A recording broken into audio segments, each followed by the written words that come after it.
Well, good evening. What's up, guys and gals? Welcome back to the Rockford Ordinance. We are here with another edition of Coffee and Kalashnikovs. And hey, we're going to play it by ear tonight. Not that we don't always, but I usually have a little something planned. I ain't got too much going on tonight, but a couple of little things. So we're going to pay closer attention to the chat tonight. So if you guys have some questions regarding the AK platform or some questions regarding ARs or milsurps or ammo or whatever comes across your mind, flashes in and out, let me know if I can be of some assistance or make a recommendation or whatever the case may be. But it's always a lot to talk about, right? We get moving, and next thing you know, we're 2 hours in. And hey, one cool thing was caught up with a lot of busy work and got to go. Oh, let's see. I went shooting Sunday and Wednesday. And unfortunately, I didn't film anything. I was filming with some friends, or not filming, shooting with some friends. And we just had a good time. But I've got a range report for you on some equipment that I was able to check out and actually try. A new optic, and belongs to a friend of mine. And I really like them. I'm going to tell you a little bit about that. And actually, I can't wait to get one. So we'll go over that. Maybe talk about some optics in general and some pitfalls I've learned over the years, how to avoid them, how to maybe save yourself a little money by not making those mistakes. And what I found works when outfitting a rifle for a certain job, right? Or a certain task. And what works, what doesn't. So we'll go over some of that. I do have a blade of the week, so remind me on that one.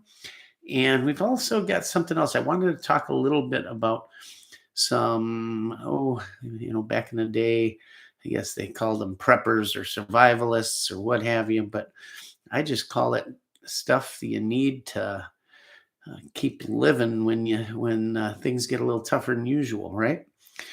And so you can keep on going without too much trauma. If you make the basics easy, the rest gets easier, because if you have nothing, even in a small emergency, it makes everything else so much tougher.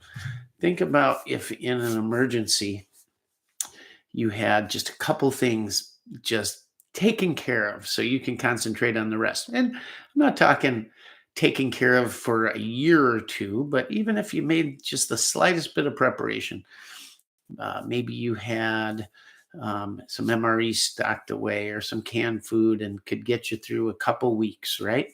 Without having to worry about, oh my God, where am I going to get some food? The kids are hungry, that kind of thing.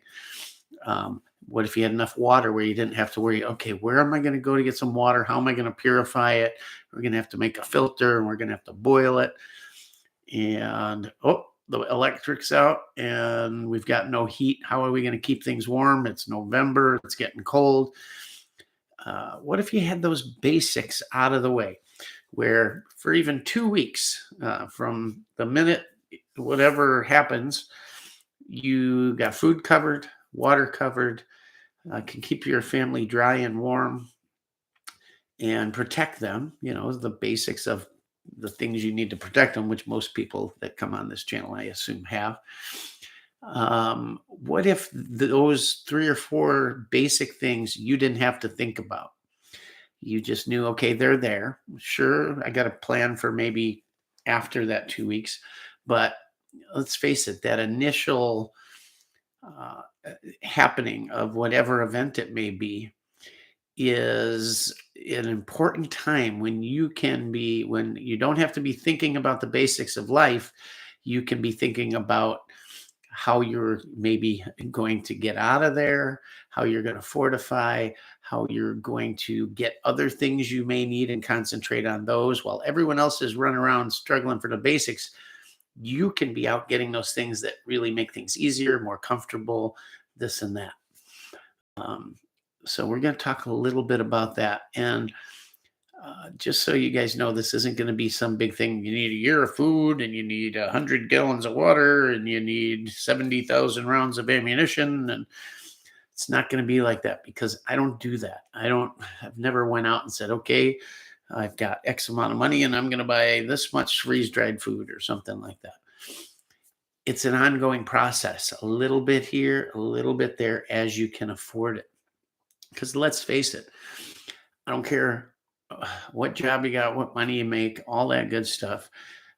Things have changed recently. I mean, prices, they can tell you what they what they feel like telling you. You know, it's inflation's up 8% month over month, and it's up this, and food's up that, and gas is up this. I'm telling you right now, pretty much across the board, just figure 30%, maybe 40% on some things. It's crazy. It's absolutely insane. So if you made the 30, I look at it this way. If somebody made 30 grand a year, now they're bringing in 15 grand a year. If they made 60, they're making 30. If they made 100, they're making 50. Just count it that way. It's nuts. It's absolutely nuts. They took everybody and slashed them in half, except when I refer to them as they, I love when you're talking about the other side. Whenever you say they go, well, who's they? Tell me who they is. Well, we all know who they is, right? But they didn't take that pay cut that we took. And, your check may not have went down, but the value of that money went down, certainly did. So everybody's struggling a bit. And it's all about, why whine about it? It is what it is. You need to figure it out. You need to pick yourself up and figure out how you're going to do it on less. So that may take a little more brainstorming. It may be a little more of your effort or labor, whatever the case may be. You got to get it done, right? So I work at it a little at a time. If I see something, maybe at a flea market, a garage sale, and I go, oh, that'd be nice to have. Or, oh, I could use that in this way. Or I'm at Harbor Freight or Home Depot or wherever the place is, and I see something that would help, right? I'll give you, for instance, one day, got a bunch of ammo, and I think I'm all right. I'm all good, right? And then one day it dawned on me, let's say you had to bail. Let's say you did have to bug out. You couldn't stay at home, because in my opinion, bugging in is always the best option. But let's say you had to bug out and you got, I don't care, 5 minutes, an hour, 10 hours to get out of there. And you're tossing stuff in your car, your truck, your RV, whatever it is. How long do you think those cardboard cases of ammo would last? Probably last the first time you did a chunk into the back of the pickup truck, right? And I thought, man, am I an idiot? I've got all this stuff, and I got ammo in cardboard boxes held together with tape that barely survived the UPS trip there, right? And I'm at Harbor Freight, and they've got ammo cans on sale for, I think they were 10, 12 bucks or something. And they're legit. Your big farm stores carry them too. Cans for 30 cal and 50 cal, they both come in handy. You can separate. They're not just good for ammo either. You can use them for all kinds of stuff. They got a waterproof seal. They're strong. They're metal. They've got nice carry handles. They just work great for a lot of things. So they were cheap. They were on sale. So, okay, 40 bucks buys 4 of them, right? Or 3 of them or whatever. Hey, just made life a little easier should something go wrong. So I'm going to talk about some stuff I picked up last week, the last few days, that I just thought, man, how useful and interesting stuff. Maybe some stuff for you to think about. And it's we're going to talk about firearms in that model too. What works, and what you can, let's say you're just getting into it and you ain't got a lot of money. Don't blow it here for me, Joe. Okay. Don't blow it. I don't want to hear it. I don't want to see it till I mention it, and I will give you credit. I'm just messing around. Hey, by the way, so I spent a little time over on Joe's channel. I was thinking about Joe the last week. He's just he is such a staunch supporter of this channel. Look at him. He's most of the chat most of the time. And he's got a channel that he's been doing for a little bit. And I had went over here and there, checked some stuff out. And for those of you that don't know, Joe lost his dad a week or two ago. And I was thinking about that. And he was one hell of a caregiver, let me tell you. He'd always talk about his dad. He's proud of his dad. Enjoyed hanging out with his dad like most of us do, you know. I hope most people have at some point had their father as their best friend. And mine was always like that. You know, we're a lot alike, same hobbies, do the same things. We did a lot of shooting together, all that. And my dad was a blast, is a blast. And I was just thinking about all that. And I remember Joe had accessorized a rifle for his dad. And it was a 22. And he showed me what he did, sent me a picture and all. And it just reminded me, I went over to his channel. I was thinking about the mod thing I did too, Joe. You are a mod on here. So it says. I don't know what you got to do it. I'll figure it out if you can't. But anyhow, I was thinking about this rifle Joe had put together for his dad. It was a 22. And he has some higher capacity mags and a bunch of stuff on there. It just worked for him. And I got this whole idea about this. Well, I ran into these things that I bought that we're going to talk about in a bit. And then over on Joe's channel, I watched his video on his 222s. He's got one on an HR 9-shot pistol and a 22 Marlin, is it? He's got some extended mags and stuff. Yeah, Marlin 795. And like he said, it's a grocery getter, man. Think about it. ARs, AKs, 308s. Christ, you could have a saw, right? If you can't carry it all, it doesn't do you much good. But grabbing a 22 and a 500 round box ammo, hell, you wouldn't even know you had it on you, right? And it can put a lot of food on the table. It can take a deer, and it can be used defensively if need be, albeit maybe not the greatest choice. But hey, with a higher capacity mag, it sure lays down a lot of cover and fire. If you had a couple other guys with battle cartridges, there's an old saying. How's it go? If I got missed by a 44, or I'd rather get missed by a 44 Magnum than hit with a 25, right? Yeah, 22 takes somebody out of the fight. That's for damn sure. For sure. It's no fun. Nobody else hit. Whenever anybody tells you, 22 is a junk cartridge. Okay, stand over there for a minute, will you? See how much they like it. Here, nobody's saying it's the best cartridge. Nobody's saying that it's the be all end all. But if money's tight and you got to spread it around a bit, or maybe there ain't enough to spread on a sandwich, right? It'll get you through, and it'll defend you. It will put food on the table. It'll do all those things in a pinch. So I watched his video, and Joe's got some very insightful talking videos, essentially, with just him sharing what's on his mind. And they're very good. I enjoyed them last night, Joe, because everybody's has the same issues time to time, just different players, right? Same names, different faces kind of deal. Anyhow, I enjoyed them. If you get a chance, go over to Joe's channel. I believe it's just Joe Morgan, isn't it? Uh, say it here, Joe, if you want to put it on there. But it's good. I enjoyed it, and I hope he keeps going. And that Marlin was interesting. Um, there was a guy that commented. A lot of guys were giving him crap too for the 22. And don't worry, Joe. Those are just people that don't know what they're talking about.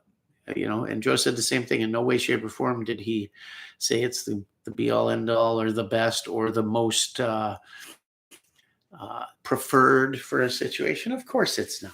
We all would love to have, the latest and greatest and 20,000 rounds of whatever. But hey, reality is a whole different animal. You use what you can, and something is a whole lot better than nothing, right? So let's talk about what I found. So I wasn't even searching for anything preparedness wise. I'm going to jump to one other thing because it started with this. So if you look on a map of the US, I bet there's half the population that live within 20, 25 miles of a nuclear power plant. And if you live in that range, and it may be slightly different ranges, but the government has laid out a plan and emergency plans for all of these power stations, right? And if you live in that circumference, you can download a form that you take to your local pharmacy, and they will give you iodine pills for free for every member of your family. Right now, they're hard to get. Governments are stockpiling them with some of the talk that's going on out there. And I don't think we're going to have to worry about that. At least I don't think we're going to have to worry about it from the standpoint of one country shooting stuff at another.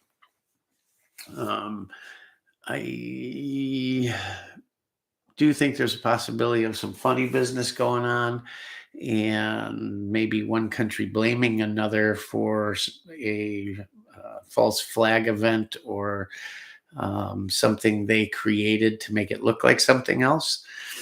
And whether that would affect the US or not, or Europe, who knows? But hey, all I'm saying is, and I'm not fear mongering here, you don't see me all that worried about it, right? But hey, it's something free, right? And it's something very helpful if you ever needed it. Look at 3 Mile, look at what happened in Japan with their power plant. Who knows? Terrorists, this, that, the other. Why not have a supply on hand if it's free? Now, it doesn't protect you from everything. It's not some magic pill, and you a little bit about it. It's just sort of a helper at best. It protects your thyroid, which the thyroid produces T3. It turns it to T4. I'm not going to get into all that stuff, but it'll help you out. So check it out. A lot of you might not even realize, oh my God, there's a nuclear power plant, and see if you're in the range. Get the form, take it to your local. There's certain, I guess only certain pharmacies on it, but you take it over there and they get them for you, and it costs you nothing. Just something to add to your arsenal, right? So I was thinking about that. My wife had downloaded the forms, and I still haven't went and got them. She asked me about it tonight, but I'm going to do that tomorrow. Anyhow, I've been thinking about that. So I'm at this flea market on Saturday, and I'm walking through. And as far as flea markets go, this is a pretty crappy flea market. I'm like looking around like, this is more like junk, not a flea market. I mean, you couldn't even find a good bag of tube socks there if you wanted to. The only thing they did have was produce that looked good. Everything else was just like garbage picked. I mean, crappy. Usually you'll find at least some cool knives or something, airsoft stuff, whatever. I did find some old fishing lures, but down on the ground under all these shelves with other stuff stacked up. I look and there's these two green boxes, and I know right away what they are. And I've been wanting one forever and just hadn't got around to it. They were Coleman stoves.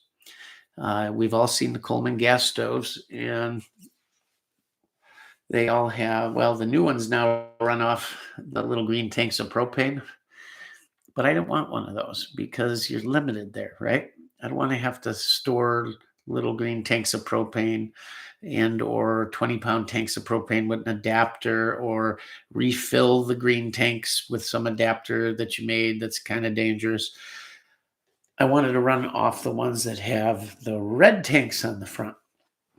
If you don't know about Coleman stoves, you've probably all either went camping and someone in the group had one, or had a Coleman lantern, the kind with those mantles that hang, and they're made out of, they're actually ash. And if you bang it too hard, they break and they're screwed. But they got a tank at the bottom and a little pump. You plunger, you pump it up. And they're cool, right? They really give off a lot of light. The lanterns do. And the stoves have little wind guards. You can set them on a picnic table, anything, fire them up, and it works just like your kitchen stove. Except it runs off of, well, they try to get you to run Coleman fuel, right? And you get a gallon of Coleman fuel. Some people call it white gas.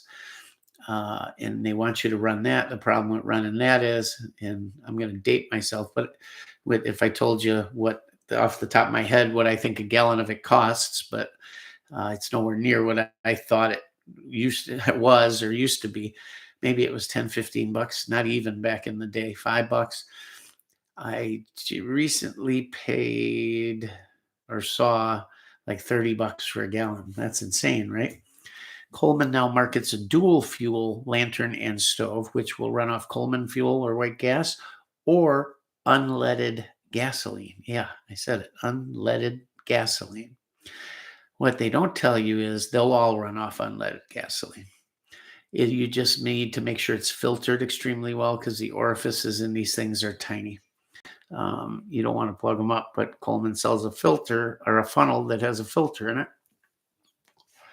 And I mean a really good filter, takes everything out of it, and you can run them off unleaded gas. So I see these two stoves at this flea market, and I'm going to negotiate on them, right? I can't buy anything. I don't buy guns without negotiating. I always try to negotiate. I get it done to me all day. I'm going to give a little back once in a while. Used to be I didn't negotiate at all. People did it to me every day for a living, and I didn't want to do it. I'd just walk in and go, how much? Fork over the cash and walk out, right? And then I thought, you know what? Everybody else does it. Why shouldn't I? Anyhow, I said, what do you want for the Coleman stoves? Now, they're older. I'm guessing they're 70s or 80s at the time. I thought, well, maybe the 160s. That's kind of cool, because believe it or not, guys, too, if you get one of these or the lanterns, they're collectible. The older they are, the more money they're worth. But even stuff from the 70s, 80s, 60s, they're worth more than you paid for them back in the day, and more than a new one probably, if they're in good shape. Even if they're not, they're easily restored. Tons of videos on it. Anyhow, I said, how much do you want for the stoves? And she said, oh, how about 80 bucks for the pair?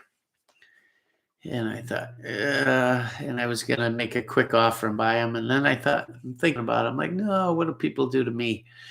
And I'm like, well, I don't need both of them, but I'll have more negotiating power with both. And maybe I'll drop one out of the package at the end. So I told her, would you do 35 for both of them? And she thought for a second. She says, I'd do 40 for both of them. Well, now I'm at 20 bucks, right? For a Coleman stove that I had looked, all the parts were there. I thought, yeah, that's a pretty good deal. And then she went so fast, I'm kicking myself. I left money on the table, right? Or I put too much money on the table. Then I thought about it, and I thought, well, what if I get one home, it's not working, or it's beyond repair? I said, okay. I offered her the 35 for both. She says, you can have both for 40. I said, sold. I'll take them. So $40. I grab them. And night before last, I went and started to go through them. I was cleaning guns, and at 1 a.m., I decided to call it quits and go in the house, go to bed. And I go, oh, crap, I'm going to the range tomorrow. I better get them out of the truck. So I get them out of the truck, bring them in the shop, and then I'm looking at them, and I'm like, oh, what the hell? I start tearing into them. It's not a smart move because I didn't get to bed till 4:30. But I opened the one up, and they run off gas or white gas, or Home Depot sells it in the paint department. It just says fuel on the can. It's a blue can made by like InstaClean or Clean Strip, or the same company that makes Clean Strip. Anyhow, it says fuel, and it says denatured alcohol on it. Now, I'll get to that. If any of you know about those stoves and what they run on, maybe you'll make a comment here. But anyhow, the thing you pour the fuel into is called the generator. And it's a red oblong tank with a brass spigot coming out of it. You hang that on the front, and the rod goes to the burners. It's got a plunger pump. You pump it up 40, 50 times, and you turn on, light it, and it runs. It's amazing. In the last hours like that. And one half of that tank, you only fill them halfway, will last you weeks and weeks and weeks on a 2-burner stove. You can cook all the meals you want, just like at home, maybe even hotter. You'll boil water faster. I mean, this thing puts out some BTUs, let me tell you. So I pull the generator portion out of the fuel tank, and I shake it, and lo and behold, it's got fuel in it. I open the cap, I smell it. It don't smell. I don't even know if it's fuel, gasoline, what it is. It's got a red tint to it. That could be from sitting. And I check the date codes on them. One is a 67. I'm sorry, one is a 73, and the other is a 76. So that makes them what? 70, 80, 90, 2016. 45, 50 years old, somewhere in there. That fuel could be 40 years old, 30 years old, let's say, sitting in there. So I pump it up, and I put a match down there, and both it lights, and it's running perfectly. God knows how old this fuel is, and it was not fresh, trust me, but it's running. I'm like, that's friggin' amazing. So the other one's a smaller one, little better shape. So I take that one. The tank's empty. I open the cap. I'm expecting rust. It's pristine in there. It stayed sealed, and it was great. But the pump was stiff. The pump wasn't working at all. It had dried out. There's a little hole in the plunger. It says oil. You put some oil in there. I took some 3-in-1 oil, put it in the aerosol can cap, and soaked it in there for 15 minutes. After 15 minutes, I opened that seal up like an umbrella. And these are older ones, so they got leather seals in them. And it soaked up a bunch of oil. And half an hour later, it was pumping like nobody's business. Just re-oiled it, expanded it. It's working. I cleaned that one up a bit. I put the denatured alcohol in the tank, pumped it up, and lit it. It lit, but it was doing all kinds of funky things. And as anyone knows, alcohol, you can't see it burn really. Yeah, so I shut the lights off in the shop, and I'm looking, I could see it burn, but it's not burning right. I got more work to do on that one. But the one with the God knows how old fuel is working perfect. So I had bought this fuel when I saw it at Home Depot. Another thing, like I said, when I run through and I see something, I grab a little and store it away because you'll use it for something. I was planning on using it for my lanterns, but it's a good thing I checked it on the stove, because if I burn that in the lantern and you can't see the flame, will it put off light? You follow? So I'll have to see. But bottom line is, unleaded gasoline, store a 5-gallon can. Hell, a 2-gallon can would keep you cooking and lighting that lantern for well over a month, easily on a gallon of fuel. 2 gallons, maybe you'd get 2 months out of it, cooking 3 meals a day. And it heats well too, puts off some heat. Now, got to deal with fumes and all that. So you don't want to just run these things with no ventilation. But what a neat, unique thing. 20 bucks. I can cook every meal I need on it. I can store minimal fuel, so I can get fuel for it anywhere I need to in an emergency. A shed, a garage, my car stored away. There's gas everywhere, right? Or these other fuels. What a great thing to have. I can cook with the lantern. If I buy a Coleman lantern, it operates the same way, just with the mantles.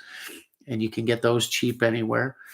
Even if parts are missing, they make parts for all of this stuff, guys. There's websites you can find it. They make repops for the real old stuff. But with a lantern and a stove, I can cook every meal I need. I got plenty of light at night. And I got even a little kind of extra heat source if needed. What a great deal for 20 bucks. They pack up like a suitcase. They're fairly light. If you had to throw it in the back of a pickup, takes no space. And you and your significant other can be cooking away like nobody's business. I just thought, how about boiling water to drink? All that good stuff. So anyhow, the one I took apart and polished all the brass nozzle and everything, and rubbing compound and waxed the tank. The grill, I actually polished with 4-aught steel wool, and it's chrome like the day it was made. There's some dings and dents in the green paint and whatnot, little rust, but made it look the best it can and protected the rest with a coat of wax and stopped the rust. And you'd be shocked at how new this thing looks for 50 years old. The other one I'm still working on. But keep your eye open for stuff like that. The lanterns, not the best, most rugged thing portability-wise because of those mantles. You got to keep it. They're mantles. So a mantle, for those of you that don't know, there's 2 spigots that come down inside the globe or glass of this lantern. There's 2 spigots. So when that fuel is vaporized, the fuel flows down into there. And a mantle is essentially a nylon, I believe it is, mesh bag, okay, with a string around the top so you can tighten it.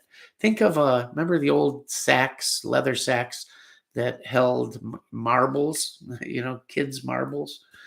Think of it looking like that, but made out of nylon mesh and only about, 2.5 inches by 2 inches or so, and the string around the top.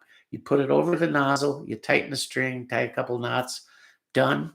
And then you light that nylon bag with a lighter. It catches fire, let it burn. It'll flare up, it'll flame, all of that. And all of a sudden the flame will go away, but you'll see that bag, you'll see the flame edging up in it, just going up, up, up, up. It'll turn black, and then it'll turn to white, and then it'll melt or turn to ash. Even though there's no flame, you'll just see it move up the mantle till there's nothing left to burn. And they're hanging there in their perfect little bag shape, but they're ash, essentially. Ceramic ash is what they turn to. They are crazy fragile. If you just touch one like that, poof, it's gone. Ash. However, as long as you don't touch it, you can even bang it around a little bit, the lantern itself. But if you bang it too hard, it could shatter them too. But they are what they are. I've got one lantern that's had the same mantles on it for 20 years. So, and I wasn't all that careful with it. But the one thing about them is, the mantles can be fragile. You can carry extras. They take 2 minutes to put on. The fuel is everywhere because you can run them off gasoline. They give off more light than some of the brightest LED flashlights you'll ever see. Blinding white light. You won't believe it when you first light one, and then you dial in how much gas is flowing. And when you crank it up, it just gets whiter and whiter and more intense. It's blinding. or you can turn it super low and just have it in the background for lighting. They're great. They're great. They make protective cases for them, everything. The new ones they market, the dual fuel, they also have versions that run off propane. Like I said, I didn't want that. I didn't want to have to stock them. So if you come across them at every garage sale, it seems you can find one, flea markets, whatever, look for them. Green is the color you'll usually look for because it was Coleman green, but some years or model came in red. The new dual fuel ones are silver. But remember, you can run gasoline in any of them. But just something to prepare. I was thinking about it, and my favorite thing in the world is restoring things. If I had a job that was just restoring things, I'd be in heaven. Like that show they used to have, I can't remember the name of it, but they worked with the Pawn Stars, and the guy restored Coke machines, jukeboxes, cars, motorcycles. I've done all of that. It's my favorite thing in the world. I love taking something that doesn't look the best and make it look its best, as good as it can look, or my favorite is to make it better than new, perfect. And I'm good at it. I'm very good at it. I enjoy it. And that's why I bought these. A little project to futz with. And I think it's so cool. I like the old things. The old things seem to work. And very simple, not much to them, not complicated. And let's face it, in a situation where you might need something like this, like we're talking about it, the simple things are the good things, the things you need to have, things you can fix yourself, make work yourself, adapt yourself, make parts for, use something else for a part. That's why this country does so well, because our people have a lot of ingenuity. We don't whine, we don't bitch, we get out there and figure it out. What is it? Adapt, overcome, right? That's what people in this country do. We figure it out. And at the end of the day, it might not be the prettiest thing, but if it's working and does its job, and we did it without spending money or with what the resources we have on hand, then all the better. And that's why I like these things. They're simple. What happens? You might have a 40 million candle power friggin' LED flashlight. And when your battery goes dead, or you're out of batteries, or the electricity's not on to recharge said batteries, you know what you can use that flashlight for? I can come up with a couple ideas, but you might not like them. But these lanterns, they'll work. Just about anything that'll burn, you can run in there. And that 30-year-old fuel proved it. So if anybody knows about this denatured alcohol, if it works or not, at first I'm like, well, it's just the stove. But then I remembered, like from funny cars, dragsters, alcohol fueled cars, you'll see a guy in the pits, usually a pit crew member. All of a sudden, he's fueling a car, and all of a sudden you see this guy jumping around like crazy, like he's dancing like a wild man. You go, what the hell's wrong with him? He looks normal. He's on fire, and you can't see the flame, and he's running around like crazy, and nobody can see the flame. Now, the pit crews and the emergency crews know that, oh, he's on fire, put him out. But the crowd and everyone else doesn't know he's on fire because alcohol burns without a flame. So, although they say fuel, I don't know if it's the right thing to use or if I can use it or what. But God, this Coleman lantern thing runs deep. Check out YouTube. There's a ton of channels, and some are super collectible and big money. And that's all I need is another damn hobby, because I could find myself falling deep down the collecting lanterns rabbit hole because I like stuff like that. Yeah, I could have a Coleman collection. Plus, I work in the RV industry. I like the old Coleman coolers, the steel ones, the old Coleman cots and cooking tables and stoves and all that cool stuff. And I thought, wouldn't it be cool if I restore an entire ensemble of Coleman antique camping gear and put a display in our showroom? I thought it would be cool. So maybe I'm going to work on that a little bit. And it starts with these stoves. So anyhow, just something to add to that preparedness collection mindset, something you can use. And I had been thinking about it. Then I went over to Joe's channel and he was talking about the 22s and all that good stuff. And it's funny because I was going to take the 22s out and have a 22 day. Joe, one of his guys, talking about, said something like, these guys with their Ruger 1022s, I'll tell them where to stick it. And Joe agreed. And that's the only place I differ on you with Joe. But I'm not a fanboy of the 1022. I like them. I enjoy them. I think they're fabulous rifles. It's probably my best 22 rifle. I have a Ruger 1022, the deluxe model. So that means walnut stock and checkering. Looks like a mini Remington 700 BDL or something. And that's how I did it up. My wife got me a Nikon scope for it for Christmas one year, dedicated to the 22 LR platform.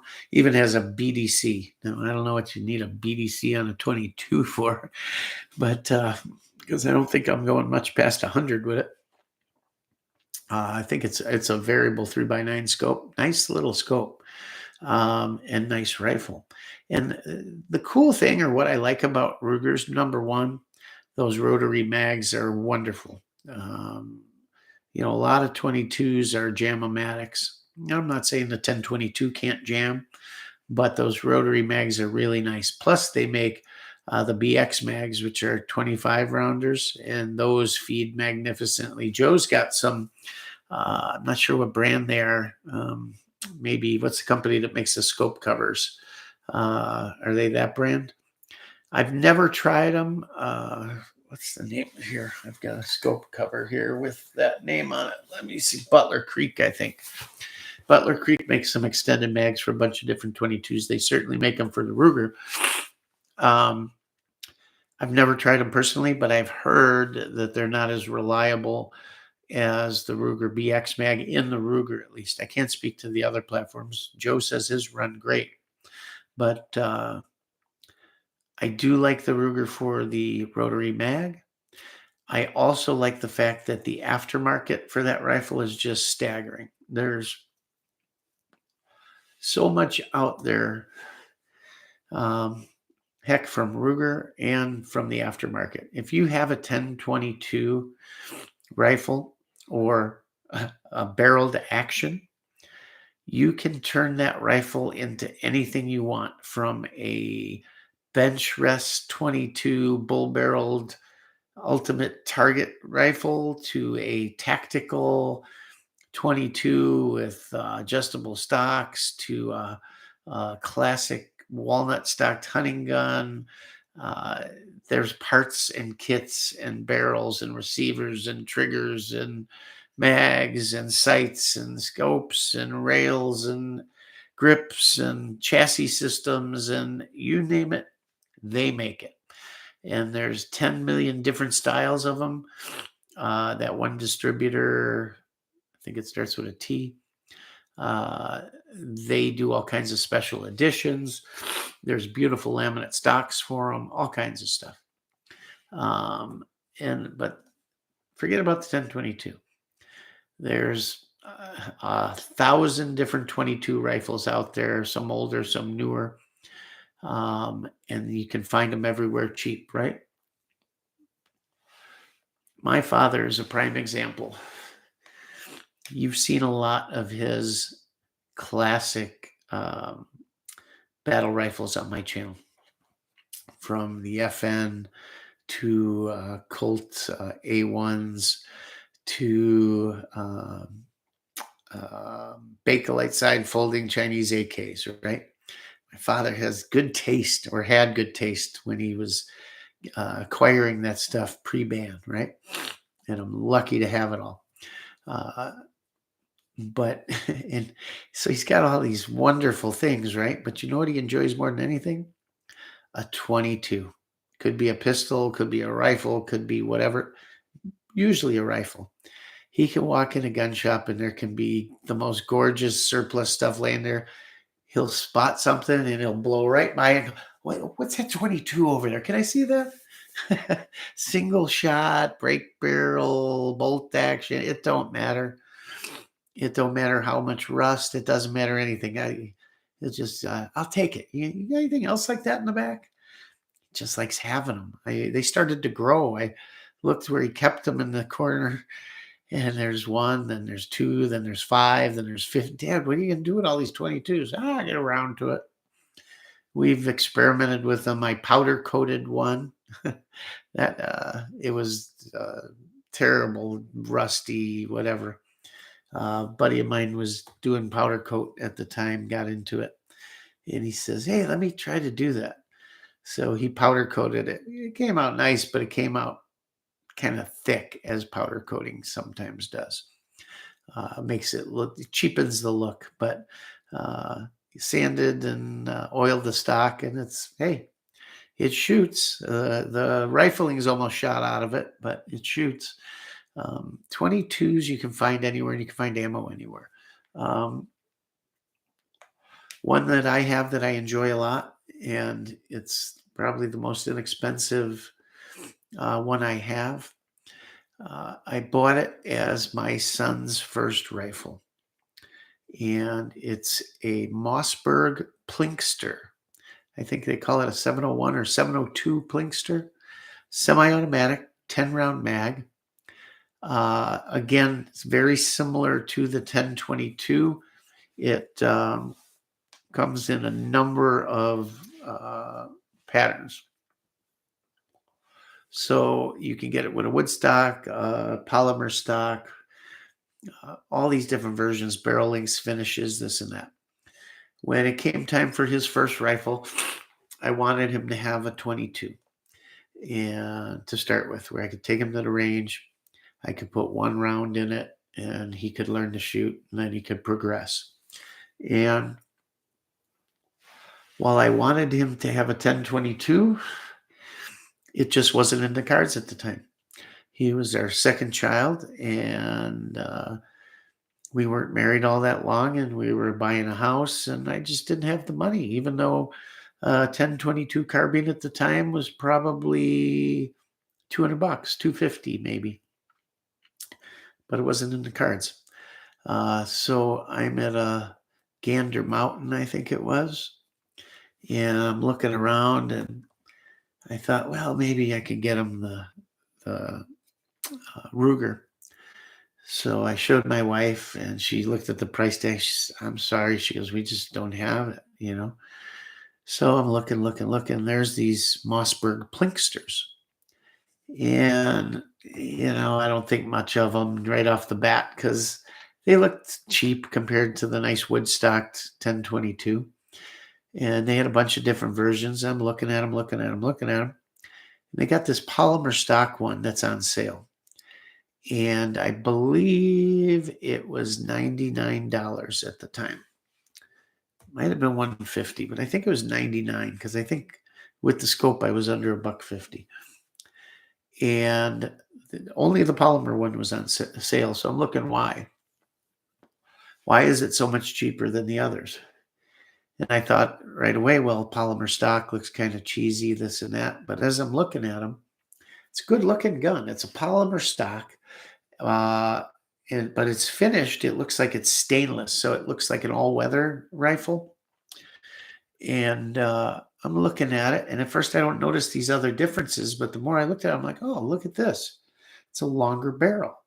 The other barrels were 18-inch, I believe, and this was a 20-inch barrel. I'm looking at it over here trying to compare the size. It was either the carbines were 16-inch and this was 18-inch, or they were 18-inch and this was 20. I believe it's 20. So it had a longer barrel, had a little nicer sight too. And as I'm looking, The barrel on this one is not only longer, but it's free floated in the stock where the other ones are not. I'm like, huh. I'm like, this is the better gun out of all of them, by far. At least I think it's going to be more accurate than the other ones for sure. And it's $99. So I said, I'll take it. I do the paperwork. And I bought him a cheap Bushnell scope.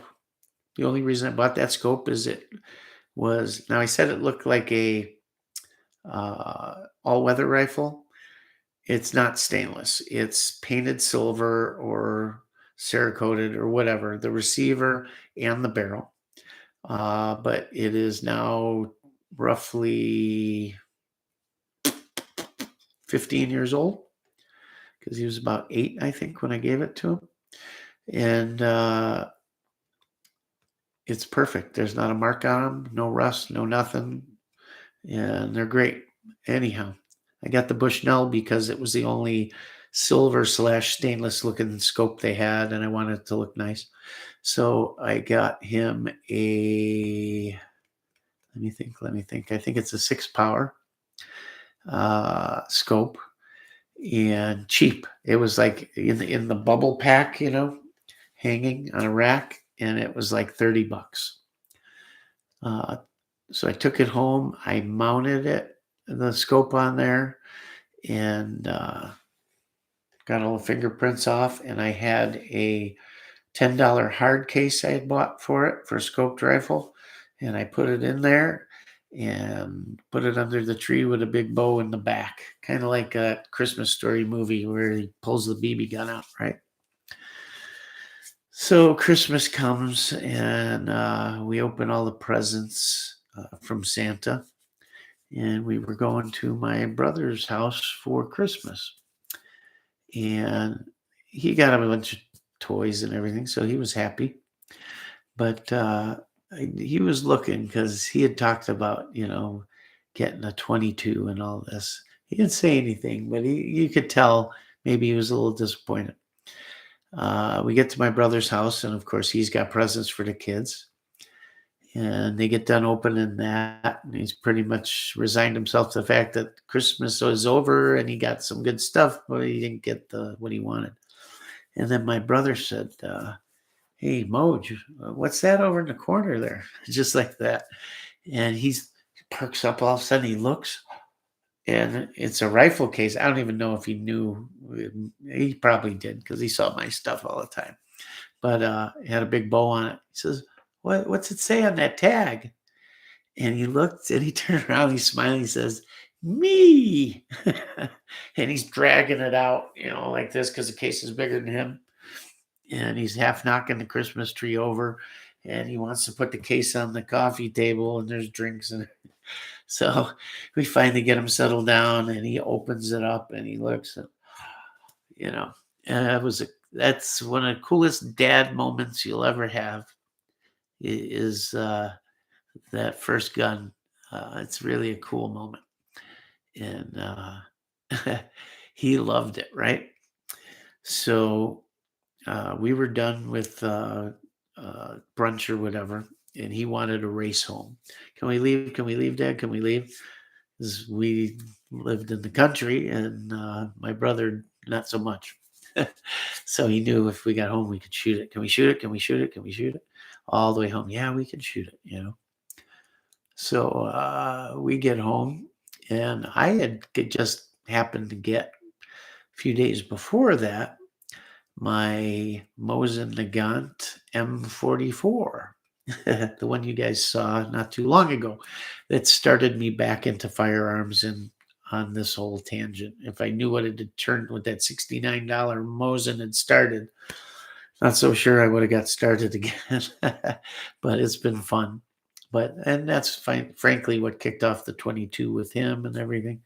So it was a good thing. But I wanted to shoot that too. And we could shoot in the backfield.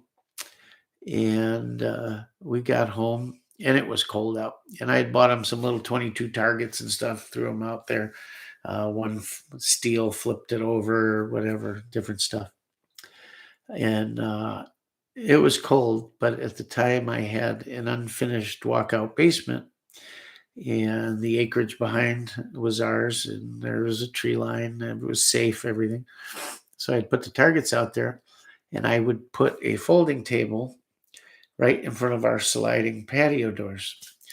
So I could open the sliding door and the barrels would be outside and we could shoot from inside in the warmth. And didn't matter. The floor would be covered in brass. And 22 wasn't too loud, but the Mosin not so much. My wife came downstairs screaming at that one. But and a neighbor did too, if I remember right. But anyhow, I don't know how many rounds he went through, but oh boy. And mom had to come watch and everything. And he wanted to show us how all the safety rules he had learned and everything and how to load it and all that. And he shot and shot and shot that gun. And of course, Dad, you try. And I'm shooting this thing and a couple clicks. He was shooting a bunch before he would even let me sight it in. He just wanted to shoot. And it took a few clicks and I had it right on target. I said, now you try it.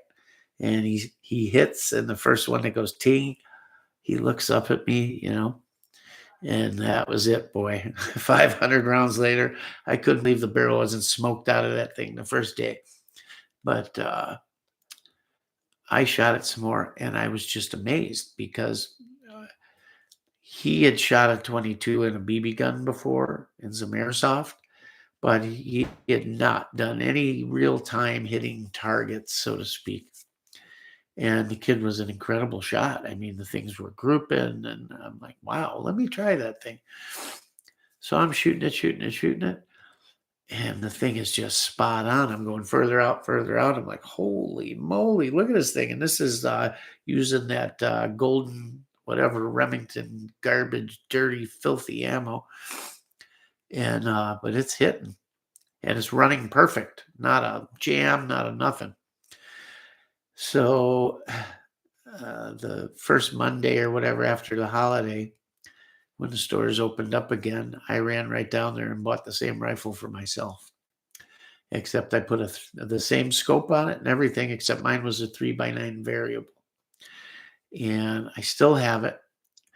I've shot it way more than my 10-22. And the one, his with the scope and a hard case was $150. And mine with the scope and a hard case with the 3x9 variable was about $160. And I bought an extra mag each for both of them for like $8 each. And these things shoot like crazy. I've cleaned the barrel. I've never taken it out of the stock to clean inside the action other than wipe it out. And there's been thousands and thousands of rounds put through these things, and they're just as accurate. And we had more fun shooting those together than you could imagine. And while he was in a couple of videos with me, and he was at the range with me when I filmed a ton more. He was always in the background, either filming or just shooting or whatever. First, I didn't want to put him out there, I didn't need my kid out on YouTube, and that kind of thing. But as he got older in his 20s, that's when we started putting him on the videos. And but he was there for the majority of them. And even all that shooting we did together over the years, one of the most memorable is that Christmas day, Christmas morning, Christmas day. And even after that, shooting those 22s together. Yeah, it's a great rifle. What I'm trying to tell you is, it's a great story, Chris, right? What I'm trying to tell you is you don't need the greatest, the best, the whatever to have something that just works. I assume the Mossberg Plinksters are still just as good. I think there's a 700 and a 701 or 701 and 702, something like that. Whatever mine is, it's the semi-automatic. The other number, like 702, is a bolt action. I think it holds 5 or 10, but it operates on a bolt. Had they had that one when I bought this one, I may have considered it for him since it was his first gun, and I'd rather teach a new shooter on a bolt action, especially a young child shooter. I'd rather teach him on a bolt action. But I still may have bought him the automatic because he had a lot of time on a BB gun and other stuff, and occasionally a 22 with Grandpa. But I probably would have got him the automatic, but neither here nor there.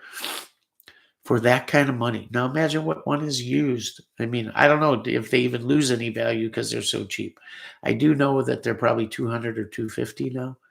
And 1022s now, even the carbines, which you used to be able to find all day long for, they were $299 and they were $349. I bet they're $400, $450 now. I don't know. But while that's still inexpensive, you can go buy a PSA or a Bear Creek maybe, or a couple different ARs and be under $400. If you look for a deal, maybe buy a separate upper, separate lower, you can have a nice AR for under $400. So to buy a $400 22, I don't know. I'd probably look for a nice used one, older one, or something along these lines. But if you can find any of them, a 1022, a Mossberg, a Joe, what's yours again? A Marlin, an old HR, single shots, Savage, Winchester. I've got an old Winchester gallery gun. And that's cool because every time you pump it, if you hold the trigger, it fires. Ba-boom, ba-boom, ba-boom. And Rossi made a remake of it. I have the remake. Whatever 22 you can find. If it's reliable, solid, rifling still good, you can have all the tactical weapons you want. If you don't have a 22 in your collection, a solid one, you're missing out. Because let's say something was to go really wrong and maybe you had extended periods. Maybe it wasn't going to be fixed in a couple weeks or a couple months. Ammo may get scarce. Maybe you just don't need all that noise or that attention. A 22 would come in really handy any way you cut it. Plus, there's a lot of different rounds for it. You can shoot shot shell rounds. You can shoot shorts, longs, long rifles. Now, not necessarily in an automatic, but you can in a lever action, single shots, bolt actions. My Henry 22, I can shoot, I believe I can shoot all three in that, if I'm not mistaken. But yeah, I've got a bunch of single shots that I can. You have to have a 22. Inexpensive. Look at the amount of ammo you can stockpile for next to nothing. Guys agonize over how many rounds do I need for my AR? How many do I need for my AK? I don't know what the answer is for that, but it's a lot.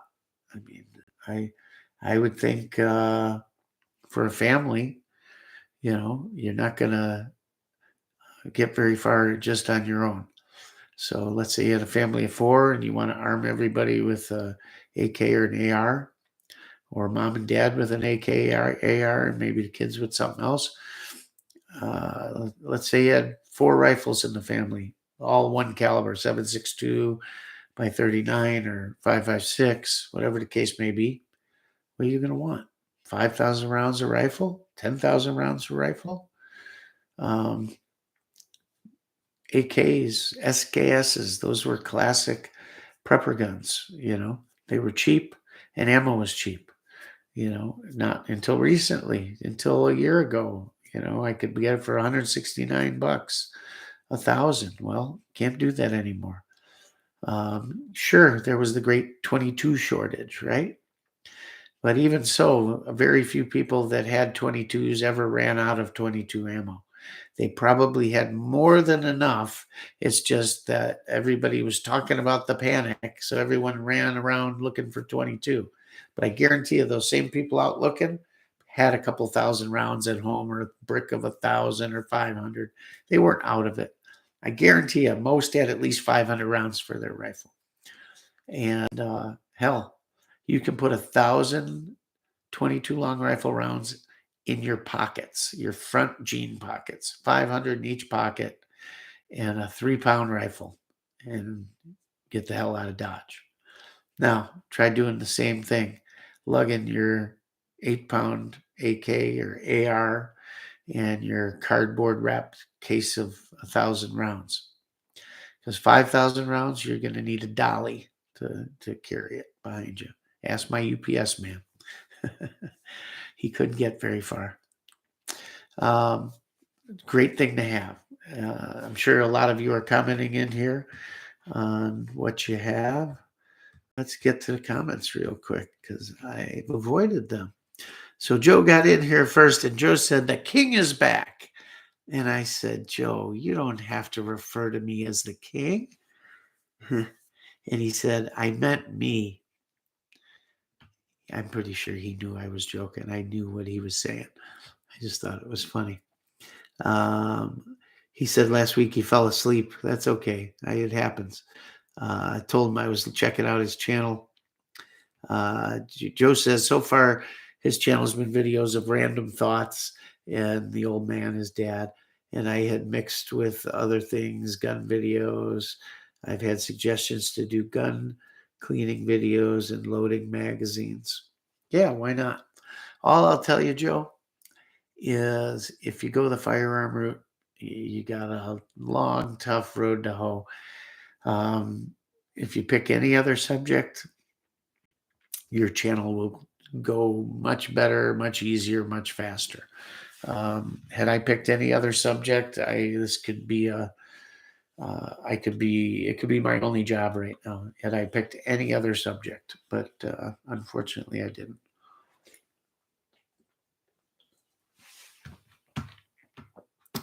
Never fear. I found my peach Red Bull still. Life is good. Just worried. What if we have what do they say? What do the preppers say? OTOAC or something. End of the world as we know it, right? What happens if that happens and I can't get my peach Red Bull? I can't stockpile enough of it.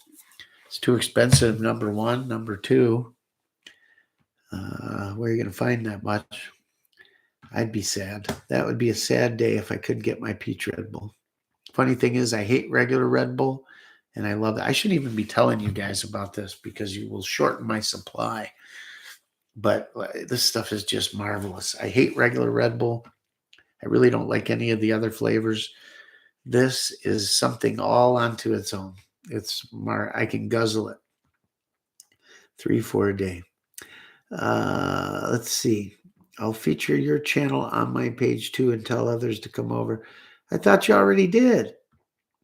And I didn't go there for that, Joe. God, Joe's been coming here as longer than anybody. He certainly comments more. He's got a lot of good insight into things, and it's just good people. And no, I didn't go over there. I was just thinking about you, Joe. I went through what you're going through not long ago, so I was just hoping you were all right and doing okay because I know how tough it is.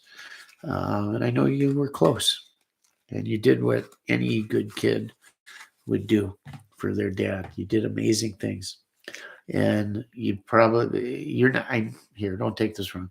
You're not looking for credit for what you did. I know that nobody is, but you don't get much credit from people in that situation because I think it's expected, you know, and quite frankly, maybe it's not or it shouldn't be because I look at a lot of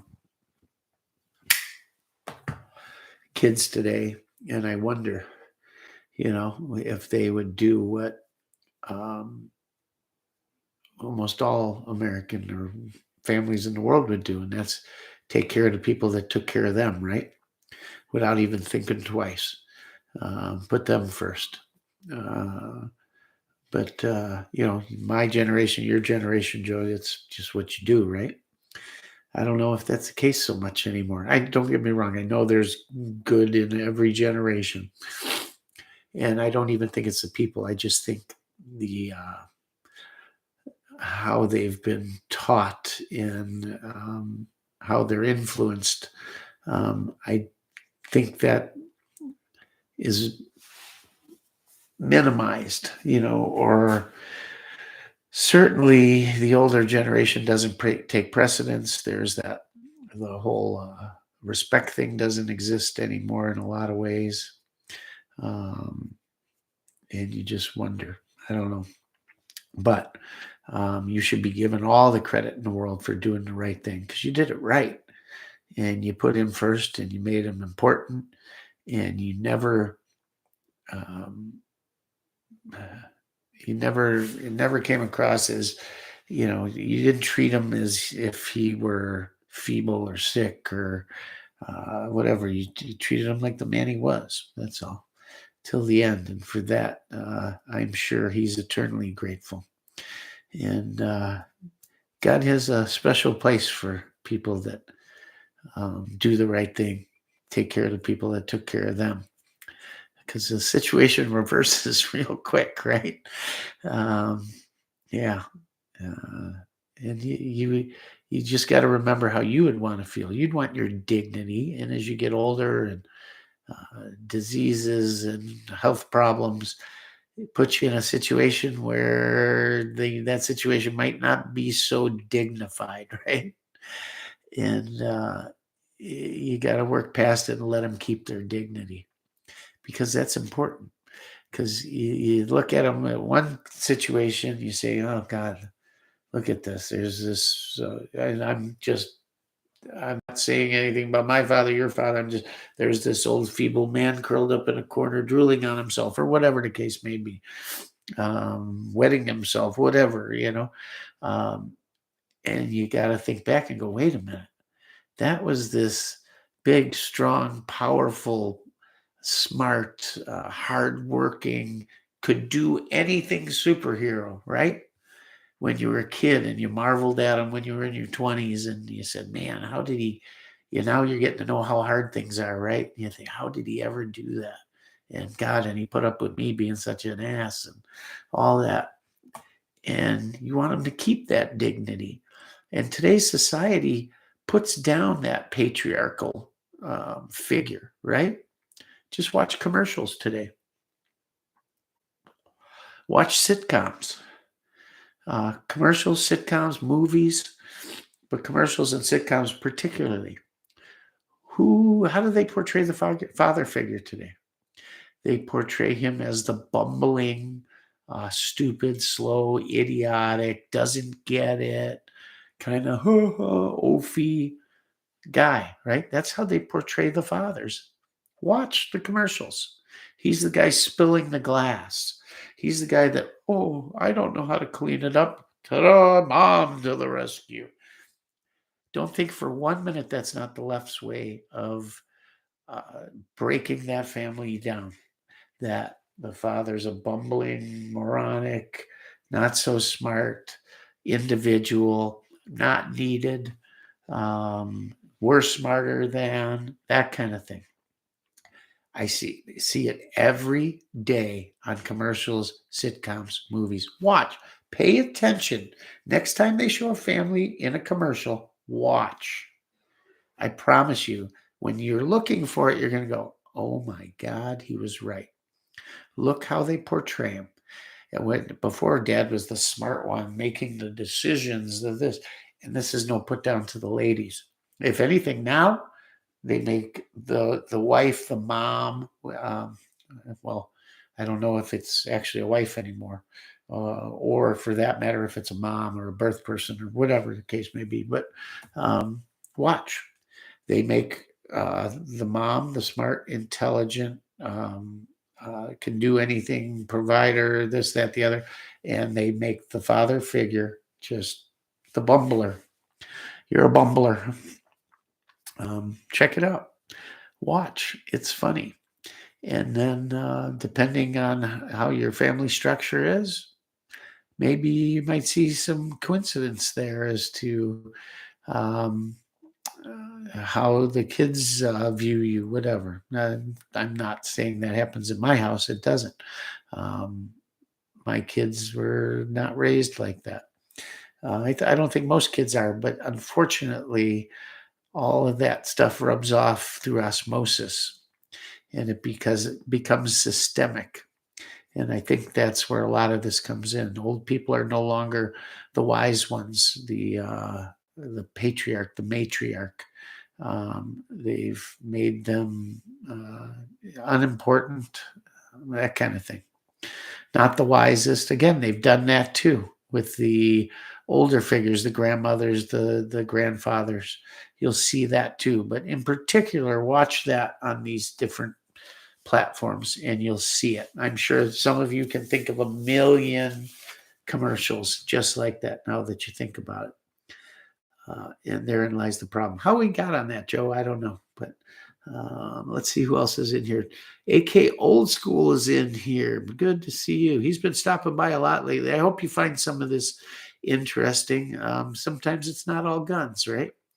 But it all somehow comes back to our lifestyle, the things we hold important, liberty, family, the Constitution, the rule of law, all those good things, right?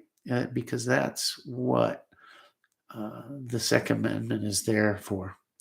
It protects all the other rights, and those rights allow us to live the lives we want to live, right? Hopefully. And the lives we want to live are those.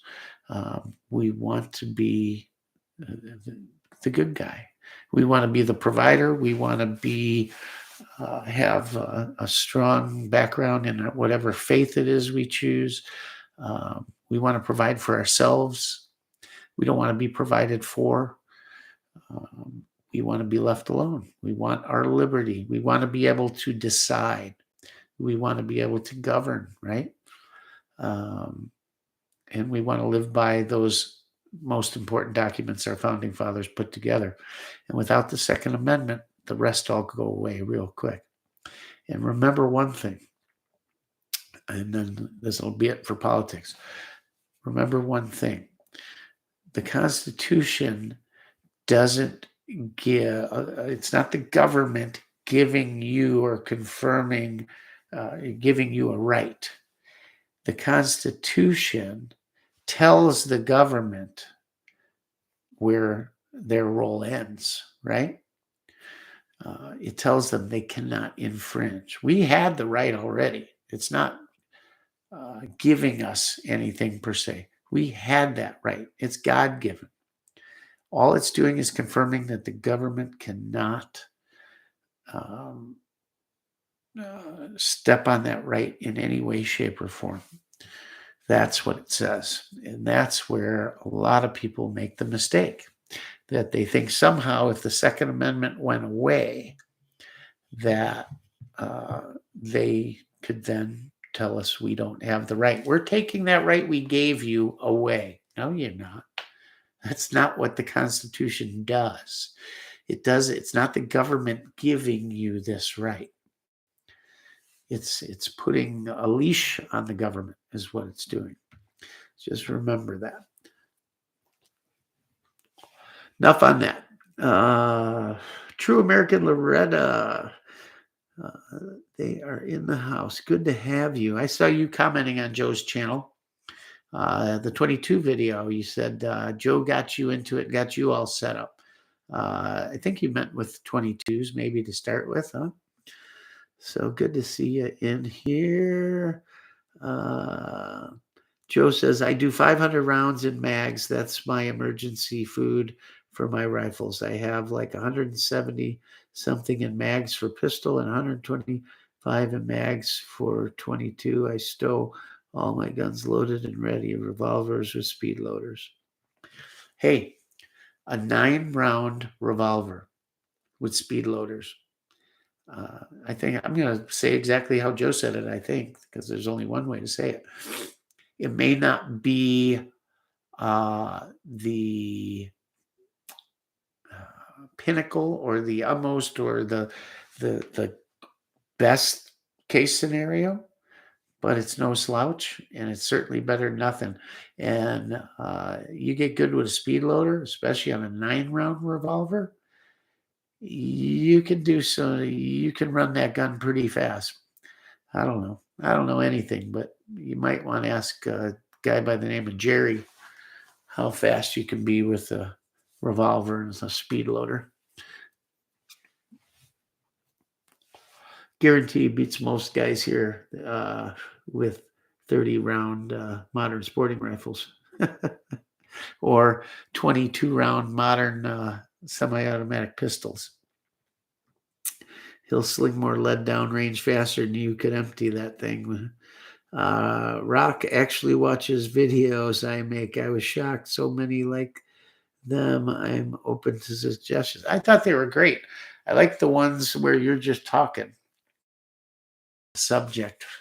And that one I commented. So if you go back and look, you end it with a certain phrase. And I literally laughed out loud. It was just, they say timing's everything, but it was perfect. It was great. I enjoyed that so much.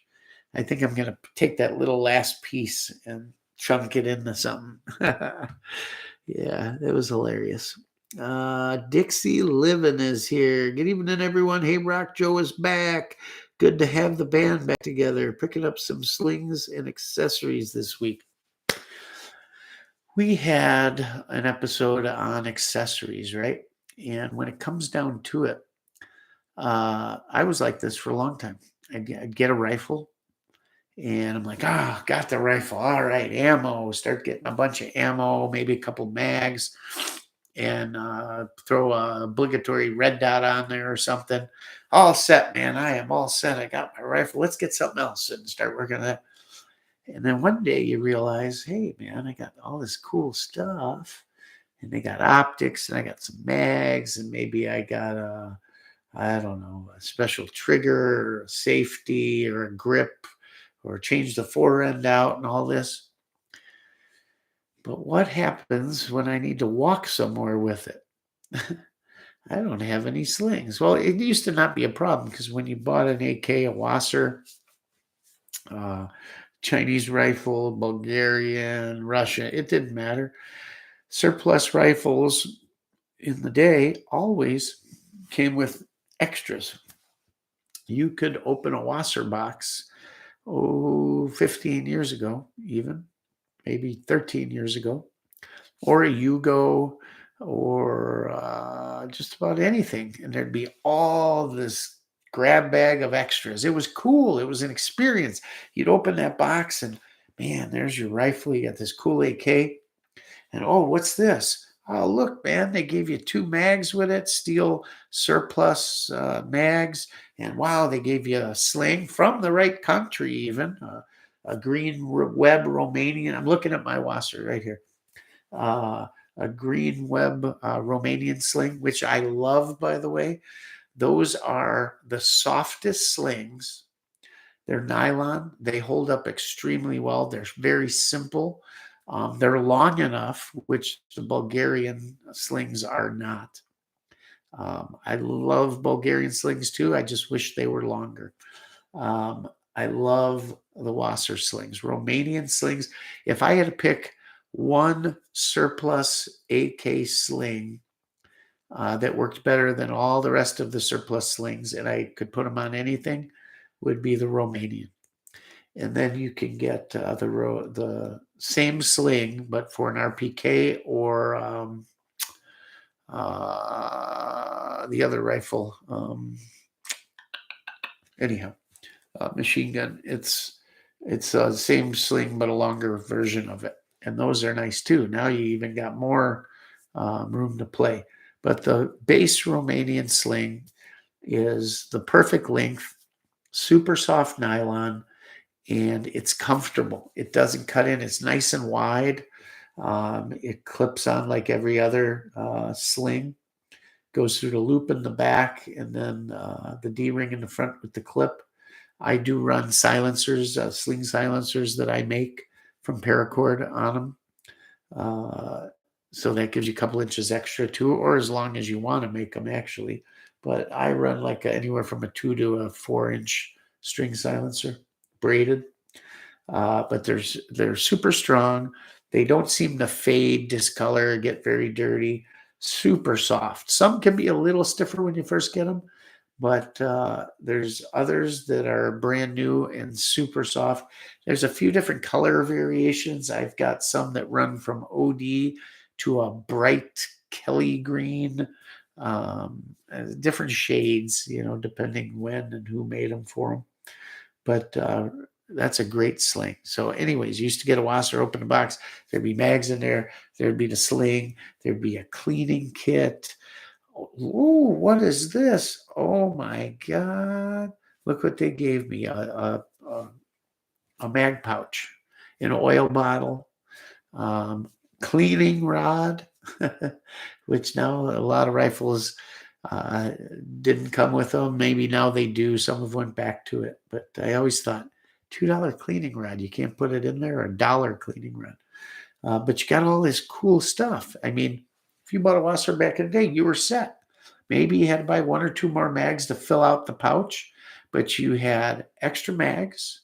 You had a way to carry the mags. You had a cleaning kit. You had a sling. You had everything right there. A whole setup, good to go. Yeah, oil bottle, everything you needed, man. And today you open the box and on a Bulgarian rifle, you get a cleaning kit, and you usually get a cleaning rod, and you get a sling and an oil bottle. But that's about the only ones that do it anymore, I think, are the Bulgarian. And then that sling, to me, is pretty useless. Yeah, you can shoulder it to carry it, but it's too short to get your arm in there and wrap it to stabilize a off hand shot. You can't really use it in a crossover position, a 2-point position, and come up, and it's just too short. At least for me, they are. I've got bigger shoulders, bigger back. It just doesn't work for me. Yugoslavian slings are more cotton. They stain easily or come pre-stained for you. They work well on an underfolder. On the carbines, not so much. Russian slings seem to work just fine. All those are getting rarer and harder to find. Leather Romanian RPK slings are nice, plenty long enough. You can use them on a carbine, but the leather, at least the newer, nicer conditioned ones, are very stiff and take a long time to break in. But yeah, you can find surplus stuff everywhere. You can buy, I like Magpul slings a lot. I've got Blue Force. I've got just a ton of, a little bit of everything I've picked up over the years. But I always go back to on AK's Romanian slings and or Magpul slings. I just like them. They're inexpensive. They work. They've never broken on me. They offer lots of different ways to attach them. You can get the basic sling and then outfit it with the pieces you need. They make it with clips. They make it with QD points. They make it where one end's QD, the other's a clip. You can configure a Magpul sling any way you like on just about any rifle, and they work great. Can't go wrong. Never had one fail. Never had one I couldn't configure to work on a rifle. Just a good way to go. But my point being, like Dixie Living said, they are concentrating on some slings and accessories. And I started to say that, you'd get the rifle done and you put an optic on it, changed a few things, but you forgot the stuff you need if you're actually going to use that rifle for anything more than carrying it from the trunk to the shooting bench, right? And I think we get stuck there. I think guys get stuck in their training. They think they go to the range and I shot 300 rounds today, 500. I shot 1,000 rounds today. Wonderful.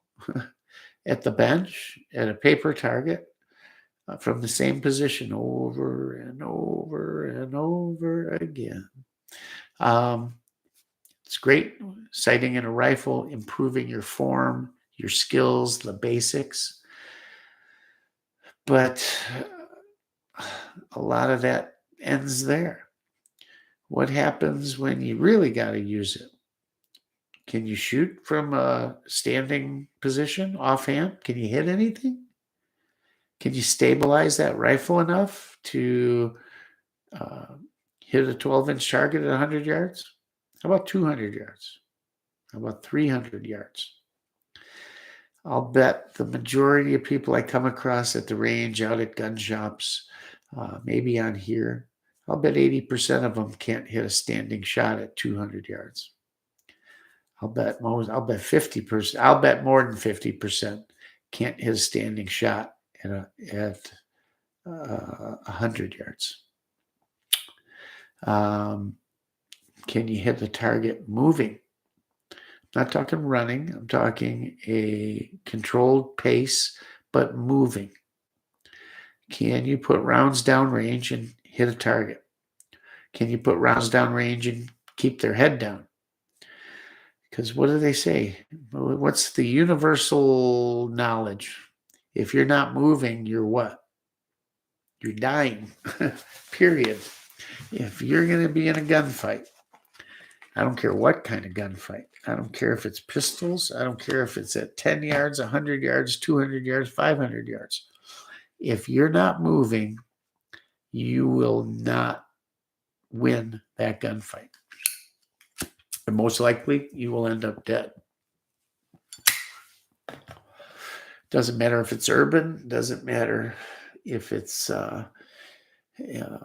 in some woods. Doesn't matter if it's in the desert. Doesn't matter if it's, like I said, urban setting.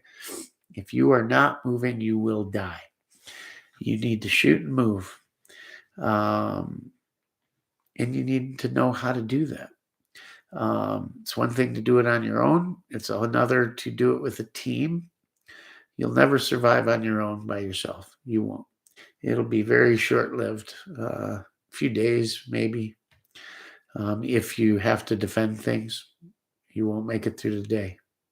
You might make it through the first skirmish, but they'd be coming back with more. And now they know who's there, how many's there, and they're coming back and they're going to come take your stuff. So if you don't have a team or friends or family, you better get one. Not saying anything's going to happen, but God forbid one day it does. Whether that's an enemy or whether that's a group of people from the next town or neighborhood or whatever. You won't make it by yourself. Not very long at all. So you got to put something together. And you got to talk to like-minded people and practice with them, train with them, learn how to move together, know how to communicate. Communicating is number one. Number one. You have to know how to communicate in these situations or gunfights or firefights or whatever you want to call it. But you have to know how to communicate. Where you're going, what they're doing when you're doing this, and what you're doing when they're doing that. It's basics. You can at least get the gist of it. Watching a few videos maybe or something, but then you need to put it into practice. When's the last time you fired a rifle or a pistol from a not so comfortable position?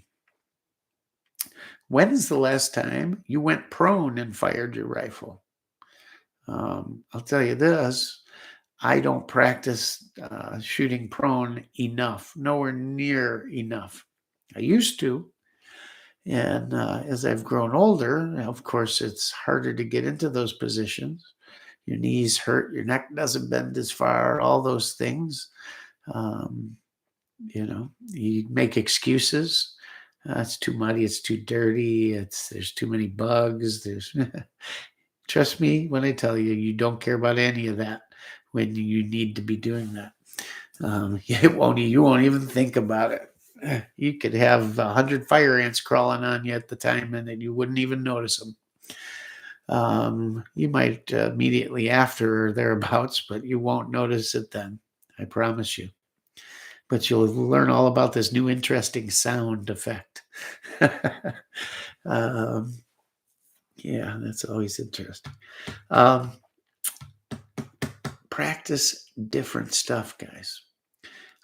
Practice anything you can come up with. You should come up with a repertoire of drills. Shooting from cover, shooting from barricades, shooting from prone, standing, kneeling, basic stuff. Get the basics down.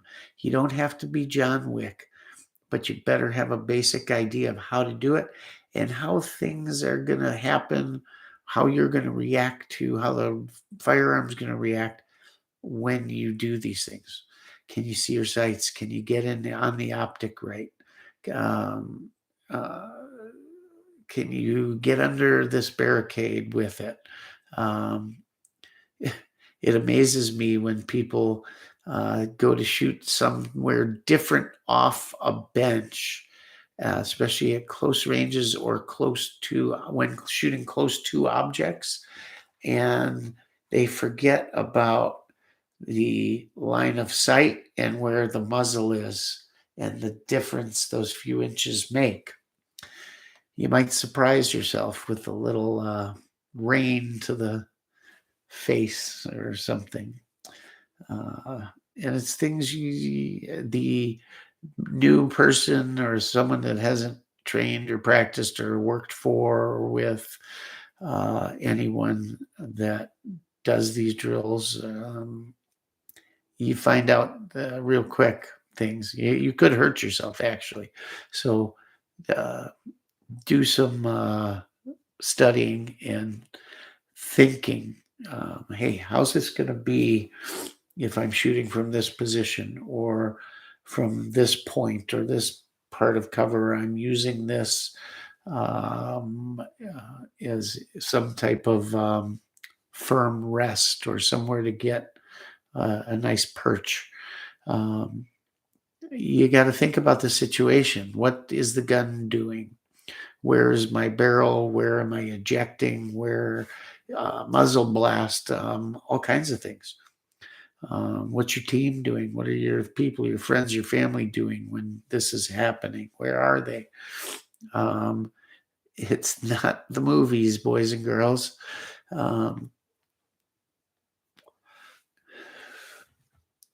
Get yourself some training, education. While I would say spend some money and do it, you don't need to spend money on the majority of it. Get a good set of drills and work on them when you go to the range. Work on them. Get comfortable making yourself uncomfortable. How's that sound? Do it safely and don't just jump into something and say, I'm going to do this. Just plan this out beforehand. You have all the information you need, right? There's a little machine right here. Use it, check it out. You want to get back to basics. If you're new to this, let's say you bought your first rifle. I don't care what platform. I don't care if it's an AK, an AR, a Garand, Springfield, 1903, K98 Mauser, Mosin Nagant. I don't care, a 22, a Henry Leverack. I don't care what it is. One of the easiest and best ways to get the basics, and this goes for people that have been shooting a long time. I talked with a friend of mine tonight about it. He was asking me a question, and it had something to do with he thought either him or the rifle was doing something that was causing the groups not to be as tight as they should. And he asked what my opinion was on. He says, I see. It seems like the barrel's jumping or something like that. And I think I told him, if you're seeing the barrel jump when you shoot, and I'm not laughing at him. It's just funny because he's been shooting a while and enough to be pretty good at what he's doing as far as shooting some nice groups and stuff. But the basics, you may have learned them at one point, but they go away. You forget about them. You get concerned with the rifle, with the optic. I've got this nice rifle. I've got this awesome optic. I've got it sighted in. Why are my groups not as tight as I think they should be? Anyhow, he said the muzzle seems to be jumping. And I think part of that comes from he put a new brake on the gun, and it greatly reduced recoil. But let's face it, a battle cartridge, a 308, I don't care what you do, it's going to have some jump to it, right? That barrel's going to move a bit. And if you're seeing that jump, guess what? The shot's already gone, long gone. Long gone. So that's not affecting it. But what I told him was, check your basics. You know them.